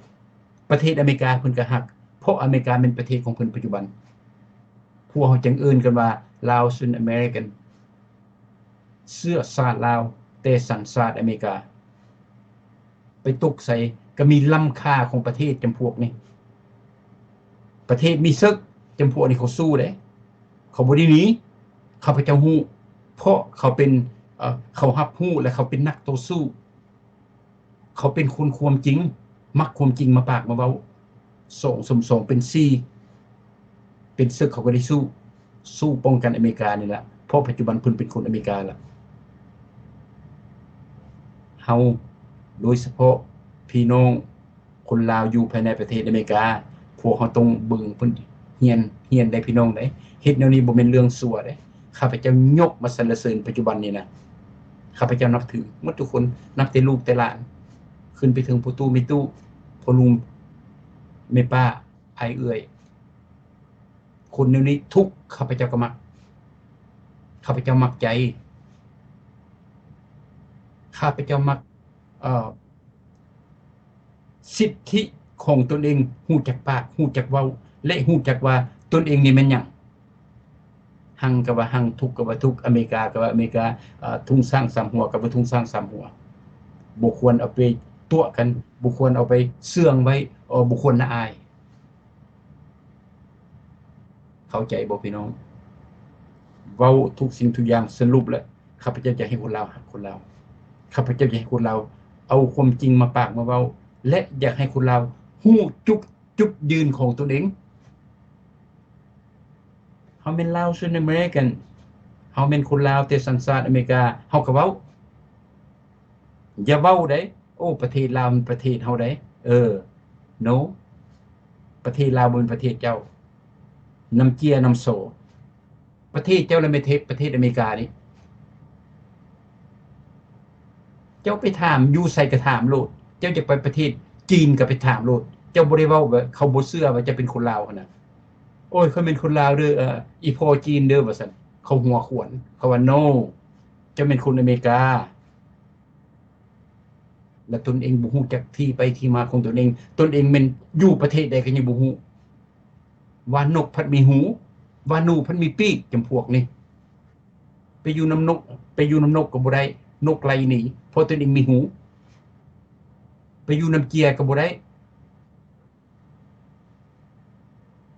ไปอยู่น้ำนกก็บ่ได้เพราะตนเองมีหูไปอยู่น้ำเจียก็เอิ้นว่าตัวเจียไปอยู่น้ำหนูก็บ่ได้เพราะตนเองมีปีกก็เลยเต้นงานี้เต้นงานั้นเต้นงานั้นเต้นงานี้ประเทศตนเองมีเสื้อกระแลนนี้จำพวกนี้อย่าเสื้อไปอาศัยเด้อพี่น้องเด้อจำพวกกันบ่ฮู้จักที่ไปที่มาเนี่ยมันบ่คือจำพวกที่ว่าเอาทุงขึ้นไปสภาอยู่รัฐจอร์เจียเด้ต่างเด้คุณมันต่างกันเด้แบบข้าพเจ้านี่เว้าเต็มปากโลดจะปกป้องอเมริกาเพราะประเทศอเมริกาเป็นประเทศของข้าพเจ้ามีลูกจะบอกลูกมีหลานจะบอกหลานข้าพเจ้าบ่ได้สั่งประเทศใดแต่เป็นศึกมาข้าพเจ้าต่อสู้เพื่อประเทศของข้าพเจ้ามาถึงอเมริกานี้อันนี้เป็นความถูกต้องคนลาวนี่หลายเปอร์เซ็นต์ว่านกเพิ่นมีหูว่าหนูเพิ่นมีปีกเป็นตัวเจียไปอยู่น้ำนกก็บ่ได้เขาไล่หนีตัวเองมีหูมันเป็นอย่างนั้นพี่น้องความจริงบ่หนีจากความจริงคันสรุปแล้วเรื่องทุ่งเรื่องอันนี้นะข้าพเจ้ายกขึ้นมาอยากให้คนลาวทางในหรือว่าทางนอกคือกันเรียนรู้ประวัติศาสตร์ของตนเองพอตนเองเป็นทหารต่อสู้กับทหารเวียดนามเหนือหรือโฮจิมินห์หรือว่าทหารคอมมิวนิสต์ตะกี้พอตนเองพอตู้ไม่ตู้ตัวเองสู้กันยิงกันไอ้ตัวนี้มาอยู่อเมริกาเอาทุ่งกาบงเดือนเข้ามาครับฆ่าพ่อฆ่าแม่เจ้าของผู้บางคนก็ใหญ่กาหน้าบานแบบข้าพเจ้าในอายุ60ปลายปี70หรือ70ปลายปีครับลูกไปเป็นทหารอเมริกาเฮ็ดเวียกให้รัฐบาลอเมริกาเป็นนักสืบสอดแนมให้อเมริกาแล้วตัวเองเล่นเข้าทูตจำพวกนี้มีได้พี่น้องได้จำพวกฆ่าลูกเจ้าของจำพวกนี้ลูกหันมักประชาธิปไตยลูกปกป้องอเมริกาปกป้องชาติตนเองปกป้องพ่อปกป้องแม่ไอ้พ่อไอ้แม่แล่นไปหาทูตเอาทุงมาไว้ในเฮือนข้าพเจ้าข้าพเจ้าไปกินข้าวกินน้ำไปยามอันนี้ก็เป็นรูปลูกเขาเห็นบ่นี่ลูกสาวก็เป็นทหารหันลูกชายก็เป็นทหารโอ้ดีใจนำเขาแต่ว่าไอ้พ่อไอ้แม่เอาทุ่งบงเดือนทุ่งคอมมิวนิสต์มาตั้งอยู่แสดงว่าส่งผัวเมียนี้ ไปเข้ากับศัตรูแล้วมาฆ่าลูกตัวเองไปคิดเบิ่งเด้อผู้ใดเฮ็ดใส่แบบข้าพเจ้าเว้านี่เด้อแม่นได้พวกเจ้าฆ่าลูกพวกเจ้าได้ทหารเขาไปต่อสู้กันขี่เรือไปปัจจุบันนี้อยู่ทะเลจีนใต้ไปเวียดนามพุ่นเขาขี่เรืออยู่ลูกของเราก็มีไอ้พ่อไอ้แม่ไปกินเหล้ากับทูตส่งเสริมรัฐบาลคอมมิวนิสต์ย่านลูกบ่ตายบ่ย่านเขาบ่จับลูกเจ้าบ่เอาความจริงมาปากมาเว้าหักลูกอย่าสุสั่งลูกตัวเองน่ะลูกเขาละเกิดมาใหญ่อยู่นี่เขาเป็นคนรักชาติเป็นทหารต่อสู้เพื่อสิทธิมนุษย์เพื่อประชาธิปไตยเพื่อปกป้องประเทศอเมริกาและเพื่อปกป้องคนอเมริกาพ่อแม่เขาพร้อมแล้วตนเองบ่เว้าแล้วไปฟ้อนระวงแยะอยู่เขาทูตแล้วทุ่งกาวงเดือนเต็มเฮือนแต่ว่าเดี๋ยวนี้ค่าโดนัลด์ทรัมป์นี่ขึ้นมาเคอรี่อยู่ได้ล่ะหลายคนเป็นหยังเพิ่นบ่ออกมาปากมาเว้าได้บุคนลาวพี่น้องข้าพเจ้าบ่ได้สั่งผู้ใดแต่อยากให้พวกเจ้าเดินให้มันถูกทางเฮาเป็นคนอเมริกาเฮาเป็นอพยพมาจากประเทศลาวเฮามาสิงสัญชาติเฮาบัตรเขียวก็เคยได้บัตรเขียวก็มาสิงเป็นสัญชาติอเมริกาแล้วผ่านเรียบร้อยแล้วจุดนัดของพวกเฮาก็เป็นปกป้องอเมริกานี่ที่เป็นประเทศของพวกเฮากลับไปประเทศลาวรัฐบาลลาวเขาก็บ่ฮักเขาบ่ได้เว้าได้เขาส่งซิติเซนให้เจ้าเด้อคือญี่ปุ่นคือเกาหลีใต้หั่นเด้อเจ้าจะมาประเทศลาวเจ้าจะเฮ็ดหยังก็ได้ใดเจ้าอยากแลนเป็นผู้แทนก็ได้เจ้าอยากแลนเป็นเจ้าแขวงก็ได้เพราะเจ้าก็เป็นคนลาวผู้นึงเขาบ่ได้เว้าเด้อโทษแต่เขาบ่ทุ่มน้ำลายใส่หน้าพวกเจ้าแต่พวกเจ้ากลุ่มสมโซไปว่าตนเองเป็นคนลาวชื่อพวกเจ้าบ่ได้อยู่ในบัญชีของพวกเขาข้าพเจ้าเว้าขึ้นมาอีกเพื่ออยากให้คนลาวโนนี่รู้สึกตนเองมาอยู่ประเทศเจริญแล้วสมองแนวคิดควรพัฒนาประเทศใดเป็นประเทศเฮาประเทศใดบ่เป็นประเทศเฮาควรรู้เว้าแนวนี้ข้าพเจ้าสั่งคนลาวข้าพเจ้าบ่ได้สั่งเว้าแนวนี้ข้าพเจ้าโจมตีประเทศลาวข้าพเจ้าบ่ได้โจมตีข้าพเจ้าขี่ยนต์ไปเมืองอื่นนี่น่ะบ่มีผู้ใดดอกอื่นข้าพเจ้าว่าจะเป็นคนลาวเด้อน่ะเฮาต้องมีสติแนวนั้นน่ะข้าพเจ้าออกมาปลุกโปงอะไรนี่เด้มาบอกกันนี่น่ะบ่ได้เว้าให้พวกเจ้าว่าคุณโง่คุณจ้าคุณฉลาดคุณหังคุณมีบ่ได้เว้าข้าพเจ้ามาปลุกโปงพวกเจ้าเอาความฉลาดมาเผยแพร่กันคนลาวเราโนกนี่ให้ฮู้จักที่ไปที่มาของตนเองบ่อยากให้ผู้ใดทุกข์บ่อยากให้ผู้ใดยากบ่อยากให้ผู้ใดเสียเงินเส้นหนึ่งก็บ่อยากให้เสียบ่อยากให้ผู้ใดเข้าไปประเทศลาวแล้วไปรับใช้เขาเป็นขี้ข้ามาใช้เขาไปเป็นปากเป็นกระบอกเสียงให้เขาโอ้ประเทศลาวจะเป็นเขาเจริญรุ่งเรืองไปเบิ่งแม่เจ้าน่ะถนนเขานี่ก็ปูซีเมนต์ปูยางไปเบิ่งแม่ขี้ฝุ่นก็บ่ได้มีได้เดี๋ยวนี้ได้บางคนบ้าไปนั้นก็มีพี่น้องเว้าเต็มปากโลดรัฐบาลเขาก็ให้ใช้สิทธิ์ใช้เสียงเด้อันใดเฮาก็มีโอ้ยไปเขาต้อนรับเฮาน่ะเจ้าอุกใจเจ้าสิตายแล้วเจ้าบ่ต้องมาเปิดเผยให้คนอื่นฟังดอกเขาเบิ่งเอ็นตาเจ้าเขาฮู้แล้วบ่จำเป็นสิไปประเทศลาวข้าพเจ้าฮู้อยู่พี่ถามมาโลดประเทศลาวเป็นจังไดเดี๋ยวนี้หั่นน่ะบ้านใดข้าพเจ้าก็ฮู้พร้อมรัฐบาลคิดจังไดคนจีนอยู่จังไดคนเวียดอยู่จังไดประชาชนลาวอยู่จังไดน่ะข้าพเจ้าเห็นบ่จำเป็นสิขี่ยนต์ไปหาพวกเจ้าดอกพวกเจ้าขี่ยนต์ไปงูไปซ่าซ้ำบ่ฮู้จักซ้ำกับข้าพเจ้าซ้ำนโยบายอยู่ในประเทศลาวเจ้าอยากไปเจ้าก็ไปแต่ว่าอย่ามาเว้าให้พี่น้องตัวกันเข้าไปนะอย่าสุเฮ็ดเจ้าทุกข์แล้วจะมาบอกให้ผู้อื่นทุกข์นำไปบอกคนลาวแม่เอายนต์ไปจักพันคันนี่ประชาชนลาวผู้ใดจากอเมริกาขึ้นมายนต์เดิมซั่นมันสิมีจักคนอยู่ในประเทศลาวนั่นเป็นหยังเขาหนีจากความชั่วความร้ายหนีร้อนมาเพิ่งเย็น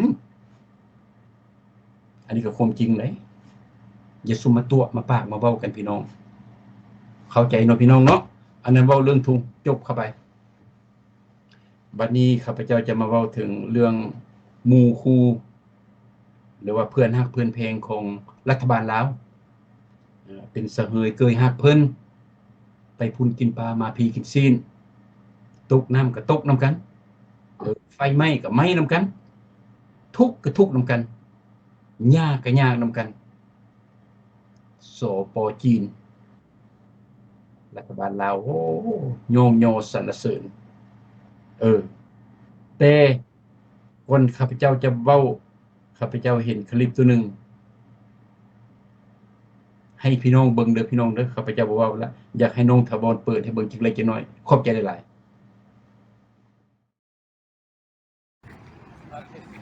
มาเบิ่งเด้อพี่น้องเด้อคนบุกลุกเพิ่นนี่เบิ่งแน่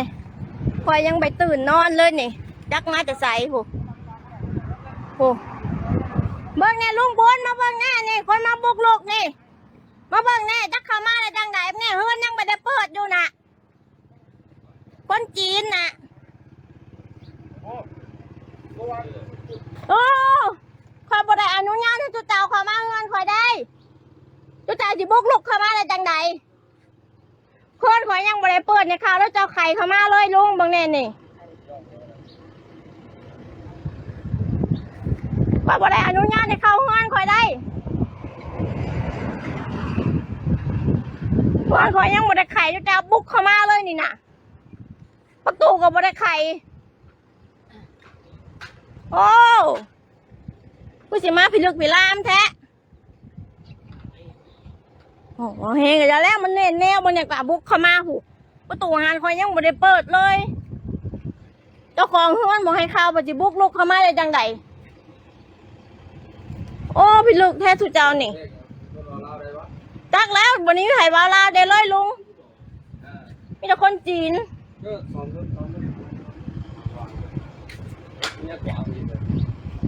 ผู้เฮือนหานคอยยังไม่ได้ไข่คอยยังไม่ได้ตื่นนอนนี่บุกเข้ามาเลยนี่บางเนี่ยคอยจะนอนกล่อมลูกอยู่ในผู้ประตูหานก็ล็อกเนี่ย GPS ของเราคอยบอกให้ตั้งมาตั้งในจังใดบ่ได้ขออนุญาตไผสิมาตั้งในจังใดทุกเจ้าขอบ่ได้อนุญาตให้มาตั้งเจ้าขอมาทางใดมันต้องมีเส้นในพอบานบุญเจ้าสิมาตั้งโลดเล่ๆได้บ่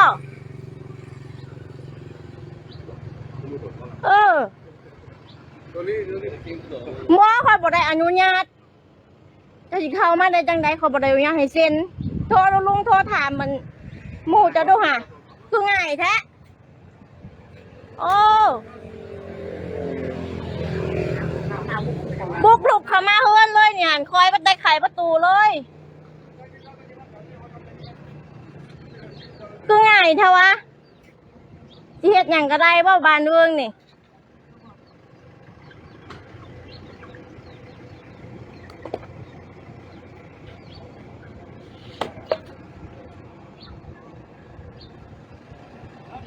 4-5 คนบุกมาเมื่อวานนี้มาตอกลักปกแล้วเบอร์แบบเช้านี้ยังบ่ได้ตื่นนอนเลยมาแต่จากเด็กผูกมานี่หานก็ยังบ่ได้เปิดประตูก็ยังบ่ได้ไขบุกเข้ามาเลยตัวเห็ดแนวบ่เห็ดอันนี้บ่เคยพอบ่เคยเห็นบ่เบิ่งเด้อนะบ้านพอบ้านเด้อเบิ่งเด้อเว้าลาวบ่ได้จักคนนี่แต่ว่าภาษาจีนว่าอย่างว่ากับโบรู้เรื่องบ้านเบิ้งบุเป็นตายู่แล้วแบบนี้หานคอยกับไข่เข้ามาบุกเข้ามาผูกล็อกไว้ก็ยังไม่ได้เปิดหาน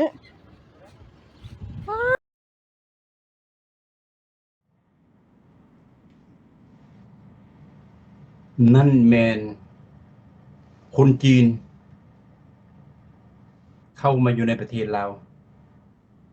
แล้วเขาอยากดินโดนต้นหญ้าบ่เลยอยากมาสักอยากมาหมายหยังสุดด้วยบาทขาดโดยตัวเงินไผดินไผบ่ได้เกี่ยว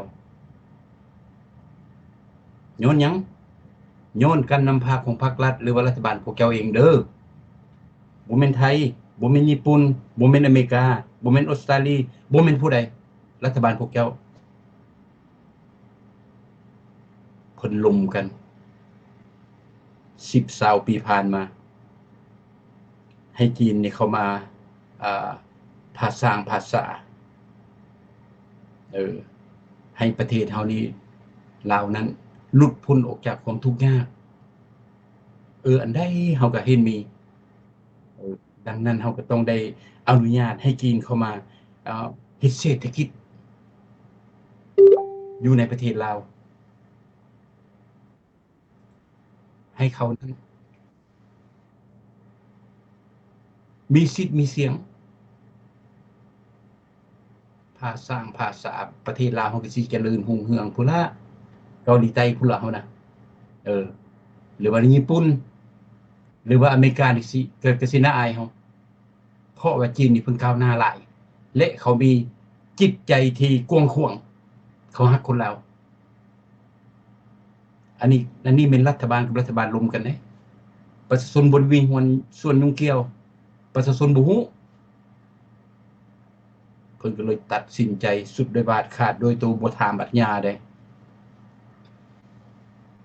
ปลูกเรือนปลูกศาลเป็นตึกเป็นหลังเป็นโฮเทลเป็นตลาดตะลีตลาดเช้าอยู่เวียงจันทน์สมัยเก่าก็ไฟจูดกันแล้วก็เอาให้จีนไอ้ลาวเพิ่นสละหลายเด้มาบัดนี้ก็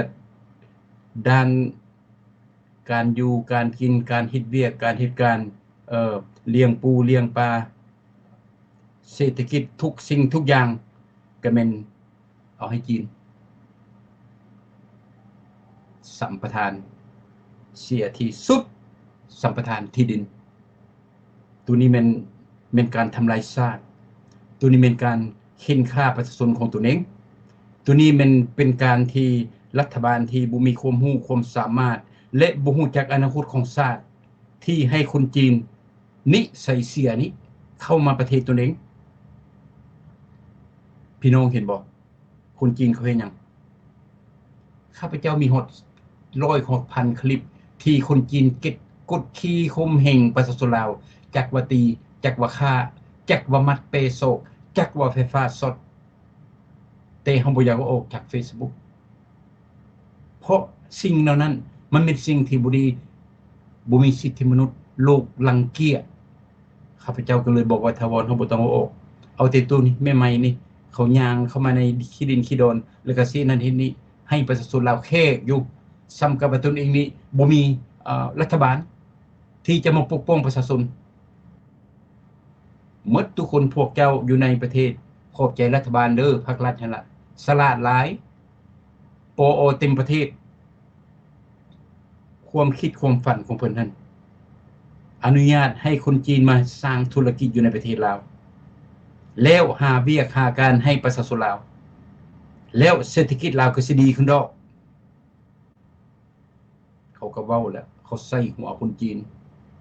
เอาคันว่าซั่นก็รถไฟนี่เจ้าก็บ่มีนี่เขาก็สิซอยหลังจากที่ว่าค่อยซอยหลายๆแล้วเจ้าก็ยืมเงินค่อยเด้อโดยเพราะเพิ่นอาศัยเงินมาปันกันพี่น้องมันบ่ได้มาสร้างภาษาประเทศชาติบ้านเมืองใดฟังคักๆเด้โดยไปยืมเงินเขาล่ะ 3,000 ล้าน 4,000 ล้านบ่เท่าใดรถไฟก็แล่นวุ่นๆแล้วปัจจุบันได้ส่ง3 ปีแล้วแต่เงินเข้าถุงจีนหมดรถไฟนั้นบาทมาประเทศลาวเขาเอาของมาขายของจีนมาขายให้ประเทศลาวทุกสิ่งทุกอย่างมีฮอดของปลอมของเบื่อของเน่าของเหม็นของฆ่าคนก็เอามาบ้านใช้ติดหนี้ติดสินโกขึ้นอ้ายขายชาติหมายถึงรัฐบาลลาวก็บ่ได้สนแล้วเพิ่นหั่งเดะซะนะรถก็มีหลายคันขี่รถหรูเพิ่นเอิ้นอยู่ในประเทศลาวซาดังกันจักลูกไปเข้าโรงเรียนมัธยมอุดมใส่กับผู้แลรถ 70-80,000 ดอลลาร์นอกจากนั้นพากันเฮ็ดซะเฮ็ดเครื่องไฟฟ้าซะ เป็นแบตเตอรี่ของเอเชียซะเจ้านะดังใหญ่ขึ้นแล้วเพราะจำพวกนี้มันคุณขายชาติเขาบ่อยากเฮ็ดดอกเฮ็ดเอาเงินมาสร้างชาติพัฒนาประเทศชาติบ้านเมืองนะแม่นอยู่บนใดรัฐบาลพวกเจ้าสร้างปัจจุบันแม่นอยู่บนใดโรงเรียนหลังใดโรงหมอหลังใดอันนั้นก็แม่นเกาหลีใต้มาซอยรถแอมบูลันซ์ก็แม่นญี่ปุ่นมาซอยเผลอๆรถบัสรถเมล์รถหยังแลอยู่ในตัวเมืองก็แม่นของญี่ปุ่นของเกาหลีใต้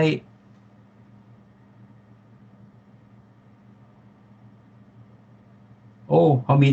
ทางด่วนเด้เดี๋ยวนี้ประเทศลาวโอ้ดีใจแหละทางด่วนก็แม่นของคนจีน50 ปี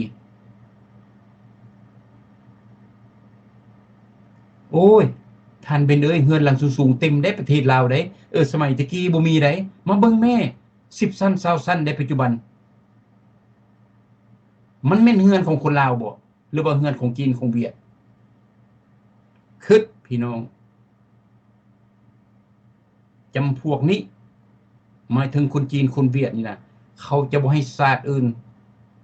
ซ้ำกับเขาเด็ดขาดอย่าสุไปเว้าว่าเขาสิมานำเข้ามาประเทศลาวมานำพาพวกเจ้าน่ะทิ่มซะ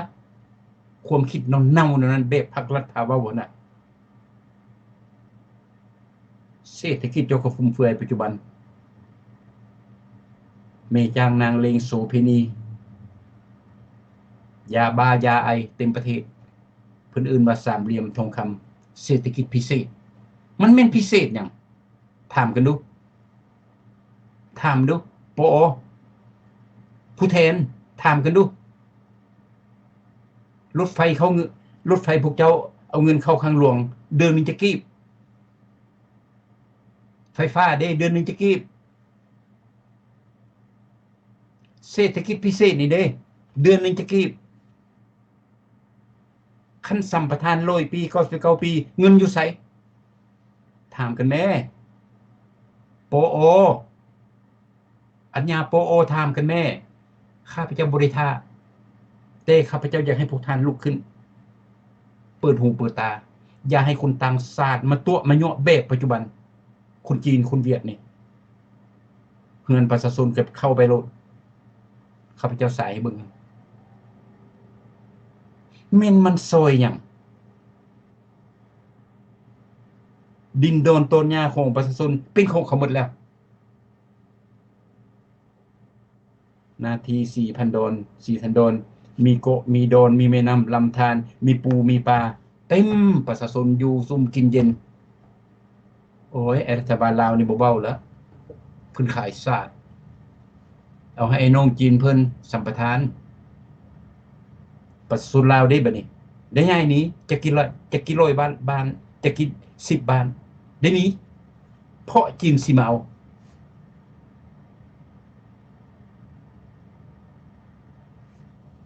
แถวปากซีกับฝันหายจีนมาเอาคือเก่าบนใดงามๆภูเพียงงามๆของเขาหมดโบเฮโบคำแห้งเป็นตาน้ำตาตกประเทศลาวสร้างมาได้500 600หรือ700 ปีละโบเงินโบคำโบโลหะที่สำคัญในโลกประเทศเรามีชื่อมีเสียงดังหังมีย้อนมีโบโลหะอยู่ภายในประเทศหลังจากเพิ่นว่าเพิ่นมาปลดปล่อยนี่75 49 ปีมานี่เป็นจังไดท่านโปโอตอบข้าพเจ้าได้บ่แม่นพวกเจ้าสร้างหยังบ่เงินบ่คำนี่ไปไสกีบ1 สลึงนึงเป็นยังบ่ไปซอยคนทุกข์ได้คันบ่สัมปทานทั่วประเทศแล้วเงินหันเป็นยังบ่ไปเปลงถนนหนทางให้ประชาชนได้เอาเงินจ้างในครูให้เพิ่นได้เงินนำเงินเดือนสอนดีเด้โฮโมนี่ก็แม่นของผู้นั้นในโรงเรียนนี่ก็ผู้นั้นเฮ็ดให้แล้วพวกเจ้ามีแต่ขายซะบ่ได้โจมตีเด้อฟังคักได้คนลาวเฮาข้าพเจ้าสายเลือดเดียวกันบอกหลายเทื่อแล้วบ่ได้โจมตี แต่เอาความจริงมาปากมาเว้าเพื่อให้คนชั่วกลายเป็นคนดีเพื่อให้ประชาชนทั่วประเทศและทั่วโลกฮู้จักว่าคนจีนคนต่างชาตินี้เข้าไปประเทศลาวแล้วเอารัดเอาเปรียบของพี่น้องลาวอยู่ภายในประเทศโดยมีการหนุนหลังของรัฐบาลลาวเองอนุญาตให้เขามาแล้วประกันเส้นให้เขาน้ำท่วมไฟไหม้ปัจจุบันปรากฏว่าเปิด Facebook ขึ้นแต่ละมือเห็นไฟไหม้แม่นมือใดมือรัฐบาลออกมาแก้ไขปัญหากรมไฟฟ้าอยู่ไสไปลี่อยู่ไสเป็นหยังบ่มาแก้ปัญหาประเทศลาวมันสิไหม้หมดประเทศละหรือว่ารัฐบาลพากันซุ่มกันวะค่าซุ่มบ่ซุ่มมาโอ้ปีนี้เขาต้องได้ขายเอาประเทศนั้นประเทศมาขุดบ่ออยู่อุดมไซซะเพราะว่าบ่อหลายแถวผู้เบียผู้หยังน่ะเขาต้องเอามาขายแล้วก็เซ็นสัญญากันเอาประชาชนตายหัวกระยามันบ่แม่นอีหัวอีแม่เฮาเงินกูดเงินล้านเข้ามาถงเฮามาปันกันเหลือนะคุณต่างชาติเอาไป 75% หรือว่า 80% คุณลาวหรือว่าภาครัฐของพวกเฮานี่เอาแต่20% เฮาก็ไปยัดใส่แบงค์เฮานี่ส่งลูกส่งหลานเฮามาอเมริกาพี่ข้าพเจ้าเห็นนั้นในปัจจุบันเด้ไฟฟ้าไม่ถูกแก่ยางโกงสายไฟฟ้ากับไฟฟ้าช็อตมีประเทศใดสายไฟฟ้าเป็นปุ่มอยู่อเมริกา300ปลายล้านคนเขายังบ่เฮ็ดปุ่มปานนั้นมี3สาย4สายแต่ละเสาหั่นไอ้ตัวนี้ 3,000 4,000 สายผู้ใดปากเป็นเบิ่งดูนั่นล่ะพี่น้องคันกรมไฟฟ้าบ่มาแก้ไขข้าพเจ้าจะบอกซะข้าพเจ้าบ่แม่นนักไฟฟ้าดอกแต่เฮาฮู้สายไฟมันเปื่อยสายไฟมันบ่มีคุณภาพไฟฟ้าและไฟฟ้าแรงสูงสายไฟฟ้ามันไหม้เองเพราะมันร้อนแล้วเขาเอิ้น insulation เครื่องปลุกสายน่ะมันอ่อนแล้วมันก็ร้อนไปร้อนมามันก็ช็อตกันไหม้เฮือนไหม้ซานเท่านั้นเพราะเพิ่นนั้นบางเทื่อซื้อมาจากจีนบ่ต้องใช้สายไฟฟ้ามันบ่มีคุณภาพมาตรฐานมันบ่ได้ข้าพเจ้าอยากเห็นรัฐบาลออกไปช่วยและไปประกาศให้ประชาชนฮู้และยอมรับแล้วก็เปลี่ยนแปลงหมดประเทศนะสายไฟฟ้ารุ่นนี้มันบ่ได้นี่เฮาซื้อมาแต่หันแต่นี้9ปี10ปีแล้วมันไม่ข้าพเจ้าบ่เห็นกลุ่มไฟฟ้าก็มีแต่ทานโปโอด้วยทานโปโอนั่นโปโอนี่ไปใส่กับโปโอเต็มประเทศแต่ว่าแก้ไขตัวมันบ่ได้ปล่อยให้มันไหม้เฮือนประชาชนพากันให้จากบ้านนอกโคกเขมรจากในเมืองจากในไสอยู่ซื้อกับไฟฟ้าไหม้กันขึ้นแก้ไขปัญหาตัวหันบ่ได้แล้วพวกเจ้าบ่ควรเป็นรัฐบาลแล้วอันนี้ความจริงเด้ถ้าพวกเจ้าหมายถึงพรรคและรัฐนี่นะเฮ็ดเพื่อชาติเฮ็ดเพื่อประชาชนพวกเฮาฮักประชาชนว่าซั่นแล้วแม่นแก้ไขปัญหาแก้บ่ได้ละพากันออกประกาศขึ้นรถว่าพวกเฮานี่ฮักประชาชนลาวแต่พวกเฮาก็เฮ็ดสุดความสามารถพวกเฮาแก้ไขปัญญานี้บ่ได้อินจิเนียร์หรือว่าวิชาการเฮาอยู่ในหมดประเทศก็แก้ไขปัญหาไฟไหม้เสาไฟฟ้านี่บ่ได้ดังนั้นข้าพเจ้าก็มาประกาศให้ผู้อื่นซะมานำมันสิใครคนบ่ประชาชนก็สิมีเวียกมีการประชาชนก็สิหังมีขึ้นบ่คนจีนคนเวียดคนต่างประเทศก็สิได้หนีบ่ลาวก็สิมีดินโดนต้นหญ้าอยู่บ่ได้คิดแนวนี้รัฐบาลนะถ้าเจ้าคิดว่าประชาชนเป็นใหญ่แบบพวกเจ้าเว้าอันใดย่านทุกข์ย่านยากยามใดก็เป็นหูเป็นตาให้ประชาชนบ่ให้คนต่างชาติเข้ามาฮุบมาหานประเทศลาวหั่นน่ะแสดงว่าพวกเจ้าเฮ็ดเวียกบ่ได้จีนกดขี่ข่มเหงประชาชนทุกสิ่งทุกอย่างเอาลูกเสะหลานสาว9ปี10ปี11ปีไปเป็นโสเภณีทั่วโลกนอกจากนั้นข่าวใหม่ๆยังว่า มีรถแวนเลาะลักคนลักเล็กน้อยมันหลายปีแล้วบ่เห็นผู้ใดจับผู้ใดคนจีนคนเวียดบ่มีหนังสือเต็มประเทศโกงโลนกระมืนตาอยู่บ่เห็นหยังเลยคันว่าลาวกับลาวแม่เจ้าหนิงหน่อยนึงแม่จับหัวเจ้าโลดเปโศกมาลาวกับลาวฆ่ากันลาวกับลาวคุมหิงกันโง่เด้สนะเสียจังได๋คันคนสลาดผู้ใดสิมาฆ่ากันผู้ใดสิมาจับกันเฮ็ดผิดเล็กๆน้อยๆบอกกันเตือนกันให้เป็นหูเป็นตาซอยกันอันนี้เป็นคนสลาดแต่คนอยู่ในประเทศลาวปัจจุบันบ่แม่นหมดทุกคนเด้อพี่น้องเด้อโดยเฉพาะกองหลอนบ่เฮ็ดหยังจำพวกนี้กดขี่ขุดฮีดคนลาวเองบ่ว่าลาวในบ่ว่าลาวนอกเข้าไปนะเข้าไปประเทศลาวนะเชิญพวกเจ้าเข้าไปโลดเขาต้องมายามเพื่ออาศัยกินเหล้ากินเบียร์โตดกินเป็นอย่างบ่โคทานโคแดกมันแต่คนกินคนเบียดนั่นเด้เห็นเขาคือพยานแท้บ่กินบ่เวียดมึงเข้าเป็นมึงเฮ็ดหยังเอาหนังสือมาเบิ่งดูเว้าได้บ่มึงสิมาอยู่จักมือมาอยู่บ้านกูนี่มึงเข้ามามือใดมึงออกมือใดมึงเฮ็ดหยังได้เว้าว่าคนลาวบ่มีทางดอกมันย้านลาวเลือดขาวแบบพวกเฮาลาวนอกนี่แม่แบบข้าพเจ้านี่แม่จะนับถือจะสรรเสริญจะยกย่องจะปกป้องคนลาวสำหรับศาสตร์อื่นเอาปะไว้ซะก่อนโดยเฉพาะผู้ใดมาขุดบ่แห่แย่บ่คำอยู่ในประเทศลาวข้าพเจ้าจะสิ่งซอมเอามันอยู่บ่ได้พุ่นมันต้องเป็นอันนั้นคนรักษาแต่พวกเจ้าบ่เบิ่งละใดข้าพเจ้าเป็นลาวนอกก็ยังเป็นห่วงจึงมาปากมาเว้าปัจจุบันถึงความปากความเว้าของข้าพเจ้าเว้าออกมาคือว่าโจมตีรัฐบาลที่จริงมันบ่แม่นข้าพเจ้าหวังดีข้าพเจ้าอยากให้รัฐบาลผู้ใดโกงชาติผู้ใดโง่ผู้ใดจ้าผู้ใดเป็นขี้ข้ามาใส่ชาติจีนชาติเวียดนั้นรู้สึกว่าโอ้เราเว้าถูกได้เราอยู่ในสหรัฐอเมริกาเราเห็นทุกสิ่งทุกอย่างที่เฮานี่ขาดกันขายชาติและกดขี่ข่มเหงประชาชนตนเองเราเว้าถูกได้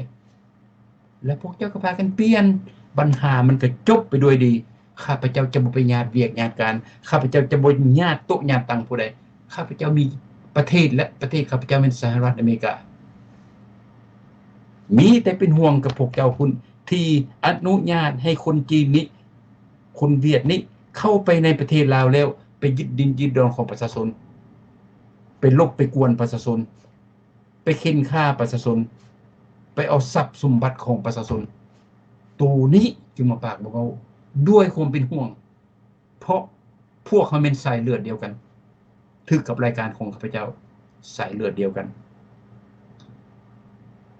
ข้าพเจ้าออกจากประเทศลาว1979มาเห็นเลี้ยวไปประเทศลาวได้เห็นความทุกข์ความยากของประชาชนเห็นโจรโกงชาติทั้งที่ว่าข้าพเจ้าบ่แม่นสัญชาติลาวแต่เสื้อชาติลาวข้าพเจ้ายังฮักพวกเจ้าข้าพเจ้าจะปกป้องพวกเจ้าข้าพเจ้าอยากให้คนลาวกับคนลาวปกครองกันข้าพเจ้าอยากให้คนลาวมีเอกราชหมายถึงว่าบ่ขึ้นกับประเทศใดข้าพเจ้าอยากให้พวกเจ้าเป็นประชาธิปไตยหมายถึงว่าประชาชนมีสิทธิ์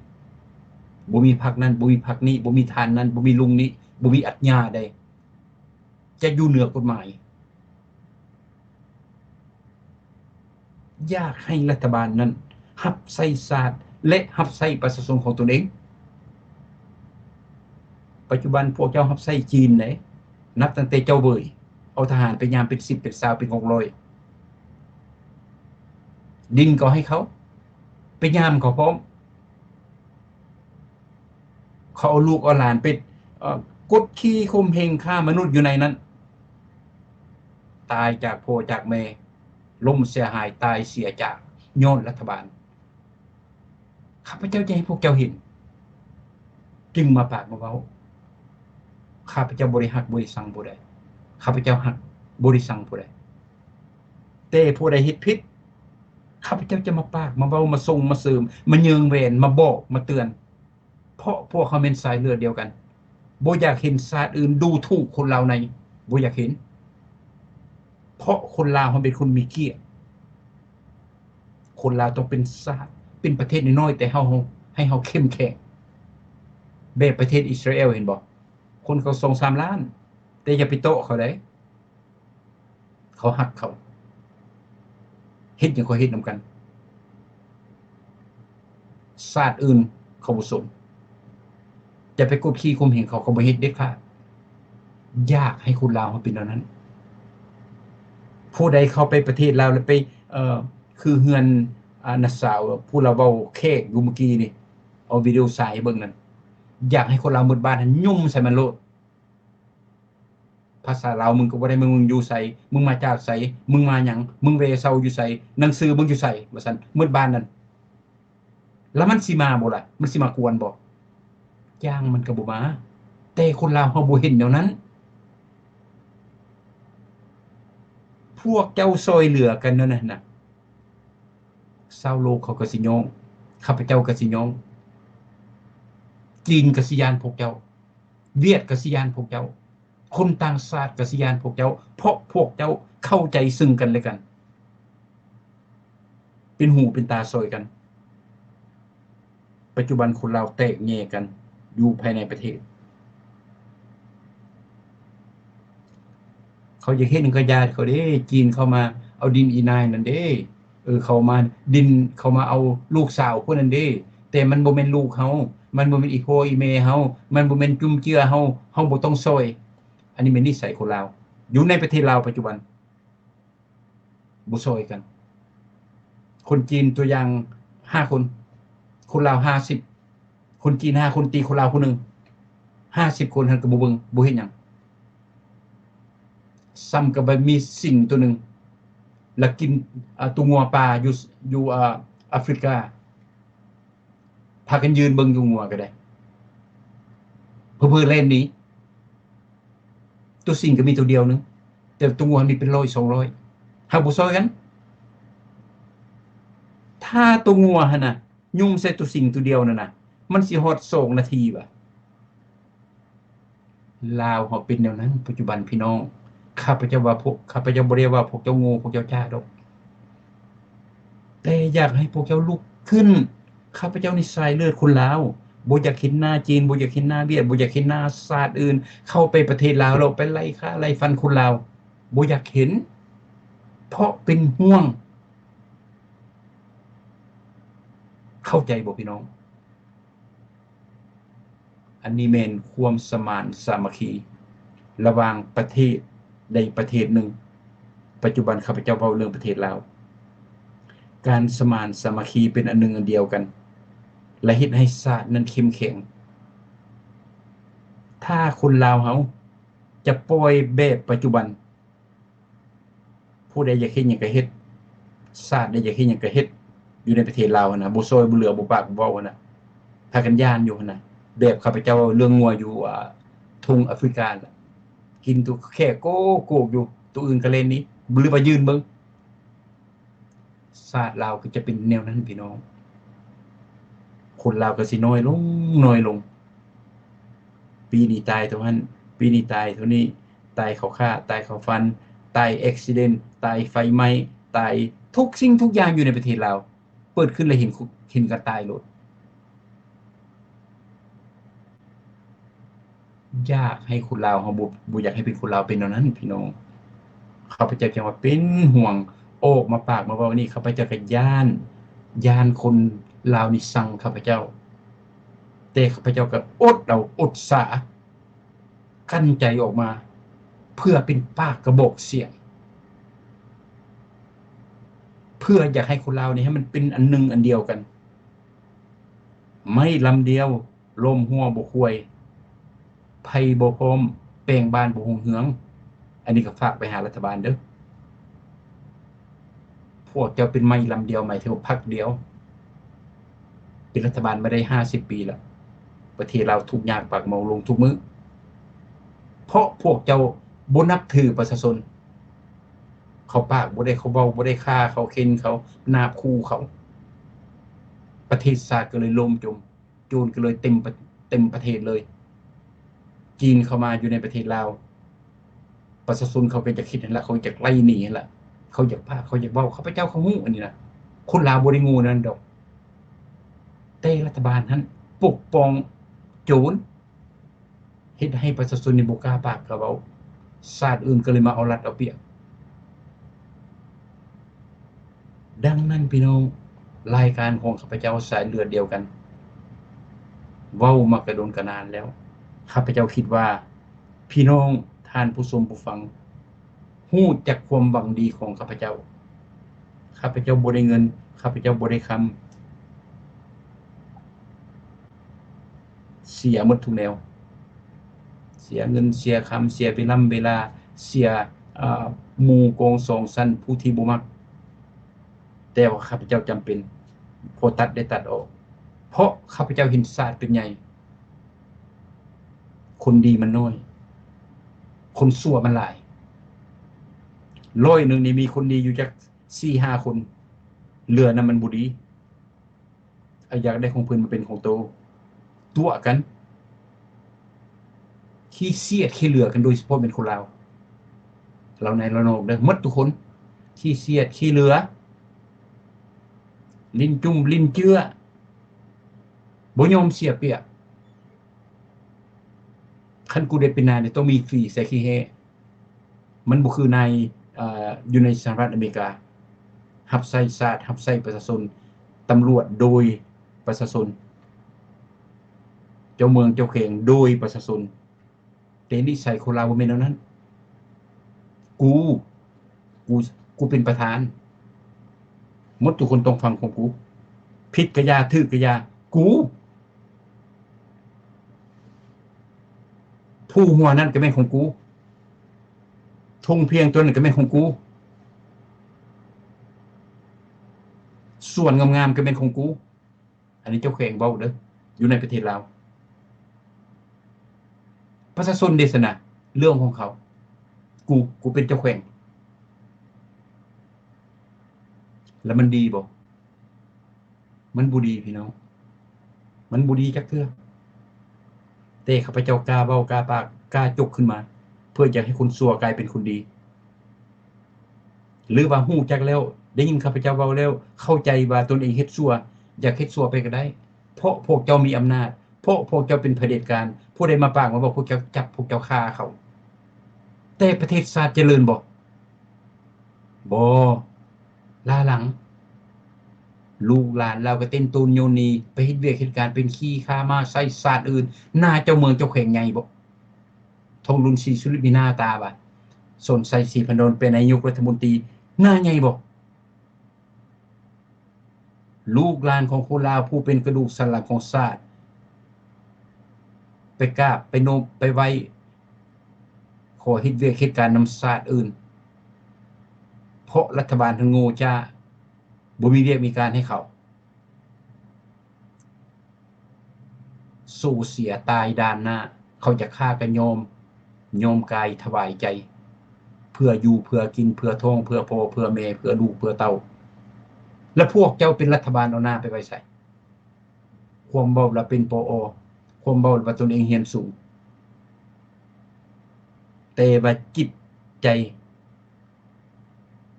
พึกบ่มีความอีดูกูนาศาสตร์เดียวกันพี่น้องท่านผู้ชมผู้ฟังประชาชนลาวทั่วโลกพี่น้องอยู่ภายในประเทศพร้อมโดยรัฐบาลลาวหรือว่าพรรคละข้าพเจ้าเว้าอีกทีนึงรายการของข้าพเจ้าเป็นรายการสายเลือดเดียวกันข้าพเจ้ามีความหวังดีบางเทื่อความหวังดีของข้าพเจ้ามันจะไปกระเตะแนวคิดจิตใจการกระทำของผู้นำอยู่ในประเทศลาวหรือว่าเสนามัคคิกาของคนลาวอยู่นอกที่สนับสนุนโจรโกงชาติบ่มัก มักข้าพเจ้านี่นะเพราะข้าพเจ้าเว้าความจริงข้าพเจ้าหวังดีข้าพเจ้าบ่ได้สั่งพวกท่านข้าพเจ้าหวังว่าพวกเฮาคนลาวจะฮักแพงกันก่อนจะฮักจะแพงกันได้หมดทุกคนพวกเฮาต้องมีสิทธิมนุษย์ก่อนจะฮักจะแพงกันพวกเฮาต้องบ่เอารัดเอาเปรียบกันก่อนจะฮักจะแพงกันได้พวกเฮาต้องมีความเสียสละคนลาวเฮ็ดได้หมดทุกคนระบบโดยเฉพาะผู้ใหญ่หมายถึงการนำอยู่ในประเทศลาวเฮ็ดได้ระบบบ่เอาเปรียบเอารัดกันเอาความซื่อสัตย์สุจริตเอาความเป็นธรรมให้หมดทุกคนอยู่ภายในประเทศและอยู่ทั่วโลกเมื่อใดพวกเขาเฮ็ดบ่ได้หมายถึงว่ารัฐบาลลาวหรือว่าเป็นเจ้าเป็นนายผู้นำเฮ็ดบ่ได้ยังเอารัดเอาเปรียบกันอยู่ยังจับยังฆ่ากันอยู่ยังมีฝีใส่ขี้แห่อยู่ยังอยากเอาหมู่เป็นค่อยเป็นควยเจ้าของแล้วก็ยังอยากขายศาสตร์มาเป็นของตนเองศาสตร์เราจะล่มจมไปตลอดและศาสตร์อื่นจะมาเฮ็ดให้คนลาวเฮานี่ผิดกันเขาจะยั่วรัฐบาลฆ่าคนที่ดีอยู่ในประเทศเขาจะยั่วรัฐบาลนั้นจับประชาชนอยู่ภายในประเทศบ่ให้ปากบ่ให้เว้าเพราะรัฐบาลนั้นเป็นคนบ่มีความยุติธรรมเห็นเงินหน้าดำเห็นคำหน้าเศร้าแล้วก็เลยเห็นประชาชนนั้นซ้ำก็เป็นขี้ข้ามาไส้ของตนเองและพวกท่านคิดถึงศาสตร์บ่ศาสตร์ลาวก็เลยตกทุกข์ได้ยาก49ปีพวกท่านยึดอำนาจมาประเทศลาวบ่ได้ดีขึ้นเฮือนสูงหลายแม่นข้าพเจ้าเห็นแต่บ่แม่นเฮือนพวกเจ้าบริษัทมีอยู่ในประเทศลาวแม่นแต่บ่แม่นบริษัทของคนลาวเครื่องไฟฟ้าหลายอยู่ในประเทศลาวแม่นแต่บ่แม่นของประเทศลาวบ่แม่นของรัฐบาลลาวและบ่แม่นของประชาชนลาวสินค้าต่างๆอยู่ในประเทศลาวหลายแม่นเป็นของจีนของเวียดธุรกิจต่างๆหลายอยู่ในประเทศลาวแม่นแต่แม่นของจีนของเวียดถ้าหากว่ามนุษย์ของพวกเขาผู้ใดเฮ็ดธุรกิจผู้นั้นได้คนลาวคนจีนคนเวียดอยู่ประเทศลาวมีแต่จีนและเวียดเป็นผู้เฮ็ดธุรกิจเงินหาไผเงินเข้าหาคนจีนเงินเข้าหาคนเวียดคนลาวได้ซะนะพูดของเราเกาหัวหญ้าเป็นขี้ข้ามาใส่เขาแล้วก็เต้นตูนโยนีไปประเทศอื่นมาอเมริกาก็เต็มออสเตรเลียก็เต็มฝรั่งอังกฤษมีหมดทุกแนวไปฮอดญี่ปุ่นเกาหลีใต้ไทยไปฮอดอินโดนีเซียสิงคโปร์ไปตามว่าย้อนรัฐบาล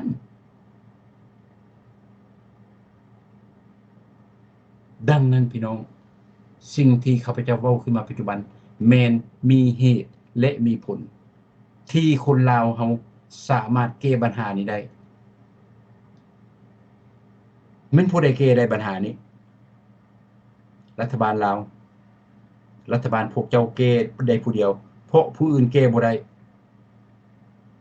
พวกเจ้าบ่ให้ประชาชนมีสิทธิ์มีเสียงมีปากมีเว้าดังนั้นเพิ่นแก้บ่ได้สิให้ข้าพเจ้าลาวน้องไปแก้ข้าพเจ้าบ่ไปแก้เพราะข้าพเจ้าเป็นคนอเมริกาสัญชาติอเมริกาข้าพเจ้าจะบ่ไปรบกวนการเมืองของพวกเจ้าทุกอย่างข้าพเจ้าก็ดูตนเป็นติดหนี้ติดสินประเทศอื่นข้าพเจ้าบ่ได้ดีใจจึงมาปากมาเว้าและทุกสิ่งทุกอย่างถ้ารัฐบาลลาวอยากแก้ไขปัญหาพวกเจ้าต้องทิ่มอำนาจเอาอำนาจคืนให้ประชาชนเปลี่ยนการนำของระบบคอมมิวนิสต์ที่สัวซาลาหลังกลหมู่นี้ทุกอย่างนี้ออกจากประเทศลาวแล้วเอาสิทธิ์เอาเสียงให้ประชาชนลาวอยู่ภายในประเทศบ่แม่นนอกประเทศเด้อเอาสิทธิ์เอาเสียงให้คนลาวอยู่ภายในประเทศบ่ต้องห่วงเพิ่นดอกคนลาวอยู่นอกประเทศนี่น่ะเพิ่นอยากไปยามไปให้เพิ่นไปแล้วผู้ดีรักษาอยู่ภายในประเทศมันบ่แม่นหลายแสนคนมันมีหลายคนแสนคนให้ประชาชนนั้นเป็นหูแจ้งตาใส เสียงส่วนหลายเสียงส่วนน้อยตรงขึ้นกับเสียงส่วนหลายเขาพาเลือกกันเอาเลือกผู้ที่ประชาชนนั้นเสื้อมุกเสื้อใจว่าเพิ่นนั้นเป็นคนดีเป็นคนนั้นรักชาติเป็นคนซื่อสัตย์สุจริตเป็นคนมีมนุษยธรรมแล้วให้ประชาชนเลือกเอาแล้วพวกเจ้าพรรคประชาชนปฏิบัติลาวนี้ก็ลบออกเป็นประชาชนธรรมดาเพราะพวกเจ้าเฮ็ดไปบ่ได้แล้วเฮ็ดไปก็ชาติทุกข์ได้ยากอันนั้นเป็นวิธีแก้ไขถ้าพวกเจ้าหมายถึงรัฐบาลปัจจุบันพรรคประชาชนปฏิบัติลาวนี้จะพากันยึดอำนาจต่อไปพวกเจ้าก็ได้แบบเกาหลีเหนือยึดเอาไปเพื่ออำนาจต้องเป็นของพรรคเขาพอมันตายก็ให้ลูกอำนาจนี่ลูกมันตายก็ให้หลานอำนาจนี่แล้วเบิ่งซาดดูบัดนี้ลมจมประเทศใดก็อย่ามีรัฐบาลเผด็จการจะล่มจมเพราะจำพวกเผด็จการนี้เห็นเงินหน้าดำเห็นคำหน้าเศร้าเข็นฆ่าคนดีเอาคนชั่วมาเป็นนายเอาคนบ่มีความรู้มาเป็นนายเอาคนเป็นขี้ข้ามาใส่ศาสตร์อื่นมาเป็นนายเขาเอาซองข่าวยัดใส่มือคุบปึ๊บแล้วก็ขายหมดแล้วบัดนี้มันเป็นเท่านั้นอันนี้เป็นตัวอย่างครับจะยกให้รัฐบาลเบิ่งตัวอย่างที่ประเทศเจริญเขาเฮ็ดเขาบ่ได้เฮ็ดแบบพวกเจ้าใดเบิ่งแม่เบิ่งเกาหลีใต้หั่นน่ะที่คนลาวเฮ็ดเวียกหลายๆหั่นน่ะเขาเฮ็ดวะพ่อตายแล้วเอาลูกขึ้นวะลูกตายแล้วเอาหลานขึ้นวะผู้นั้นก็เป็นเสี่ยวค่อยจะต้องนำเป็นเจ้าแขวงผู้นั้นก็เป็นน้องเมียค่อยจะต้องมาเป็นเป็นกระทรวงนี่เด้อแล้วก็น้องชายค่อยอีกก็ต้องขึ้นมาหมดจุมเจือค่อยนี่เขาเฮ็ดบ่เขาบ่เฮ็ดเบิ่งประเทศเขาดูเจริญซำใดย้อนมันบ่แม่นเผด็จการประเทศลาวสมมุติมี7ล้านคนมันต้องมี7ล้านสมองมาซอยกันคิดมาซอยกันสร้างแต่ละคนสำคัญหมดทุกคนว่าตั้งแต่ผู้ใดเฮ็ดความถูกต้องว่าตั้งแต่ผู้ใดจะนำพาชาติได้และแม่นเอาผู้นั้นอันนั้นแม่นวิธีออกจากความตกทุกข์ได้ยากออกจากหนี้ออกจากสินแบบปัจจุบันออกจากไฟฟ้าไม่เฮือนประชาชนออกจากเศรษฐกิจพิเศษที่เขาเอาคนไปเฮ็ดฆ่ามนุษย์นี่ออกจากจุดนั้นออกจากจุดคนจีนคนเวียดไปยึดดินยึดดอนของประชาชนเอาออกจุดนี้เพราะอันนี้มันเป็นระบบล้าหลังนี่แหละระบบศักดินายึดดินยึดดอนของประชาชนน่ะบ่แม่นอเมริกาบ่แม่นเซาท์ตะวันตกบ่แม่นไทยบ่แม่นญี่ปุ่นแม่นรัฐบาลลาวเองเป็นศักดินาอยู่ภายในประเทศตัวเองเอาดินเอาดอนของประชาชนความจริงเด้ข้าพเจ้าบ่ได้ใส่ร้ายป้ายสีบ่จำเป็นสิขี้ยนต์ไปประเทศลาวดอกเรื่องนี้น่ะมันฮู้อยากได้ดินผู้ใดเจ้าเมืองเจ้าเขงเรามาบอกเจ้าเมืองเรามาบอกในบ้านแล้วพากันไปยึดเอามันบ่ดีเด้อพี่น้องเด้อจังว่าก่อนจะอำลาพระจากข้าพเจ้าก็อยากสรุปความคิดความเห็นของข้าพเจ้ามื้อนี้ข้าพเจ้ายกขึ้นมา2แนว1เรื่องทุงสร้าง3หัว2เรื่องคนจีนเข้ามาในประเทศลาวแล้วประเทศลาวมีดีหยังคันสิเว้าแล้วเรื่องทุงสร้าง3หัวนี้ก็เป็นทุงมูลมรดกของประชาชนลาวเฮาทั่วโลกทางในก็คือกันเพราะทุงสร้าง3หัวนี้เพิ่นเคยเอาขึ้นมาเป็นทุงสร้าง3หัวอยู่สภาสหประชาชาติหรือว่าทูตลาวอยู่ทั่วโลกแต่หลังจากเพิ่นยึดอำนาจ1975รัฐบาลปัจจุบันก็เลยเอาทุงกาวงเดือนนี้มาเป็นเครื่องหมายของสปป.ลาวหรือว่าคอมมิวนิสต์ลาวนี้อันนี้อยากให้คนเราเฮาเข้าใจและรับรู้ที่ไปที่มาของทุงสร้าง3หัวปัจจุบันนี้ก็บ่ได้ไปปลิวอยู่บนใดดอกเพราะมันเป็นประวัติศาสตร์เพิ่นเอาลงแล้วแต่มันยังอยู่ในปื้มในโสมันเป็นประวัติศาสตร์เฮาเอิ้นว่าทุ่งมรดกของชาติลาวอันนี้ข้าพเจ้าอยากให้คนลาวเฮาเราในละโนกรับรู้ที่ไปที่มาของพวกเฮาบ่ดังนั้นลูกหลานของพวกเฮาก็บ่ฮู้เด้ประเทศลาวบ่ได้เกิดตั้งแต่1975มาเด้บ่แม่นว่าโอ้คนเป็นคนลาวเด้ทุ่งสร้างทุ่งกาวงเดือนเด้แสดงว่าประเทศลาวนี่หากว่าเกิด1975นี้ก่อนนั้นเด้100 ปี 1,000 ปีเด้ซั่นน่ะเป็นจังได๋ แล้วพวกเขาสิบ่พากันฮู้ดังนั้นเราต้องเอาความจริงเป็นสิ่งที่บ่ตายมาปากมาเว้ามาเผยมาแผ่ให้กันความจริงมันแม่นความดีพี่น้องมันบ่แม่นความชั่วดอกรับรู้ไว้ว่าทุ่งสร้างสามหัวนี่แม่นทุ่งเก่าของพระราชจักรลาวและเป็นของคนลาวทั่วประเทศและตัวที่2นี้เรื่องดีเรื่องชั่วของรัฐบาลที่อนุญาตให้คนจีนเข้ามานำพาเศรษฐกิจอยู่ในประเทศลาวนั้นอันนั้นเป็นความผิดพลาดอันนี้เป็นการขายศาสตร์ของรัฐบาลที่เอาคนจีนหน้าเลือดนี้จักรพรรดิจีนจักรพรรดิลาเมืองขึ้นเลาะกินแต่ละประเทศปัจจุบันแม่นจักรพรรดิจีนเด้อพี่น้องเด้อเห็นบ่ทะเลใต้กับฟิลิปปินส์ก็ผิดกันทุกมื้อแต่คนก็ผิดกับเวียดนามทุกมื้อเดี๋ยวนี้หั่นธรรมดาผิดกับลาวทุกมื้อแต่ลาวบ่สู้เขารัฐบาลบ่พาสู้รัฐบาลพากุมหัวก็เลยบ่มีการสู้กันฟังข่าวแม่อยู่ฟิลิปปินส์เดี๋ยวนี้ญาติเขตน้ำแดนดินกันได้ไอ้จีนนี่มักเอาของหมู่แต่เขาบ่ได้กุมหัวแบบรัฐบาลลาวดังนั้นคนจีนเข้าไปในประเทศลาวนั้นให้พี่น้องนั้นเป็นผู้ตัดสินเองข้าพเจ้าคิดว่าบ่ดีดอกกลุ่มนี้นะกลุ่มนี้เป็นกลุ่มที่ยึดดินยึดดอนของประชาชนเป็นโจรอยู่ในประเทศลาวที่รัฐบาลพวกเจ้าเอาเข้าไปเองไปกินค่าของไปกินค่าประชาชนของตัวเองดังนั้นอันนี้เป็นรายการสายเลือดเดียวกันข้าพเจ้ามีความคิดฮอดคิดถึงพี่ถึงน้องจึงมาปากมาเว้าเด้อพี่น้องเด้อบ่ได้สั่งผู้ใดๆข้าพเจ้าฮักเพียงนับถือคนลาวบ่ว่าลาวในลาวนอกแต่ข้าพเจ้ากล้าเว้าความถูกต้องไผจะสั่งไผจะฮักก็อย่าตัวใดความถูกต้องข้าพเจ้าจะเว้าระบบดีๆข้าพเจ้าเสนอระบบได้บ่ดีข้าพเจ้าจะเว้าคนคือกันคนดีบ่ว่าในบ่ว่านอกข้าพเจ้านกสรรเสริญให้ดีต่อไปคนบ่ดีข้าพเจ้าบ่ได้สนับสนุนบ่อยากเบิ่งฮอดอินหน้าบ่มักเพราะข้าพเจ้าเป็นคนยุติธรรมข้าพเจ้าอยากให้คุณมนุษย์ของพวกเฮานี่บ่ว่าแต่คนลาวละหมดโลกนี่ให้ฮักให้เพลงกันบ่ให้ฆ่าให้ฟันกันอันนี้เป็นจิตใจของข้าพเจ้าขอขอบคุณขอบใจหลายๆเด้อพี่น้องเด้อพบกันใหม่วันศุกร์หน้าพี่น้องขอขอบใจหลายๆสบายดีขอบใจ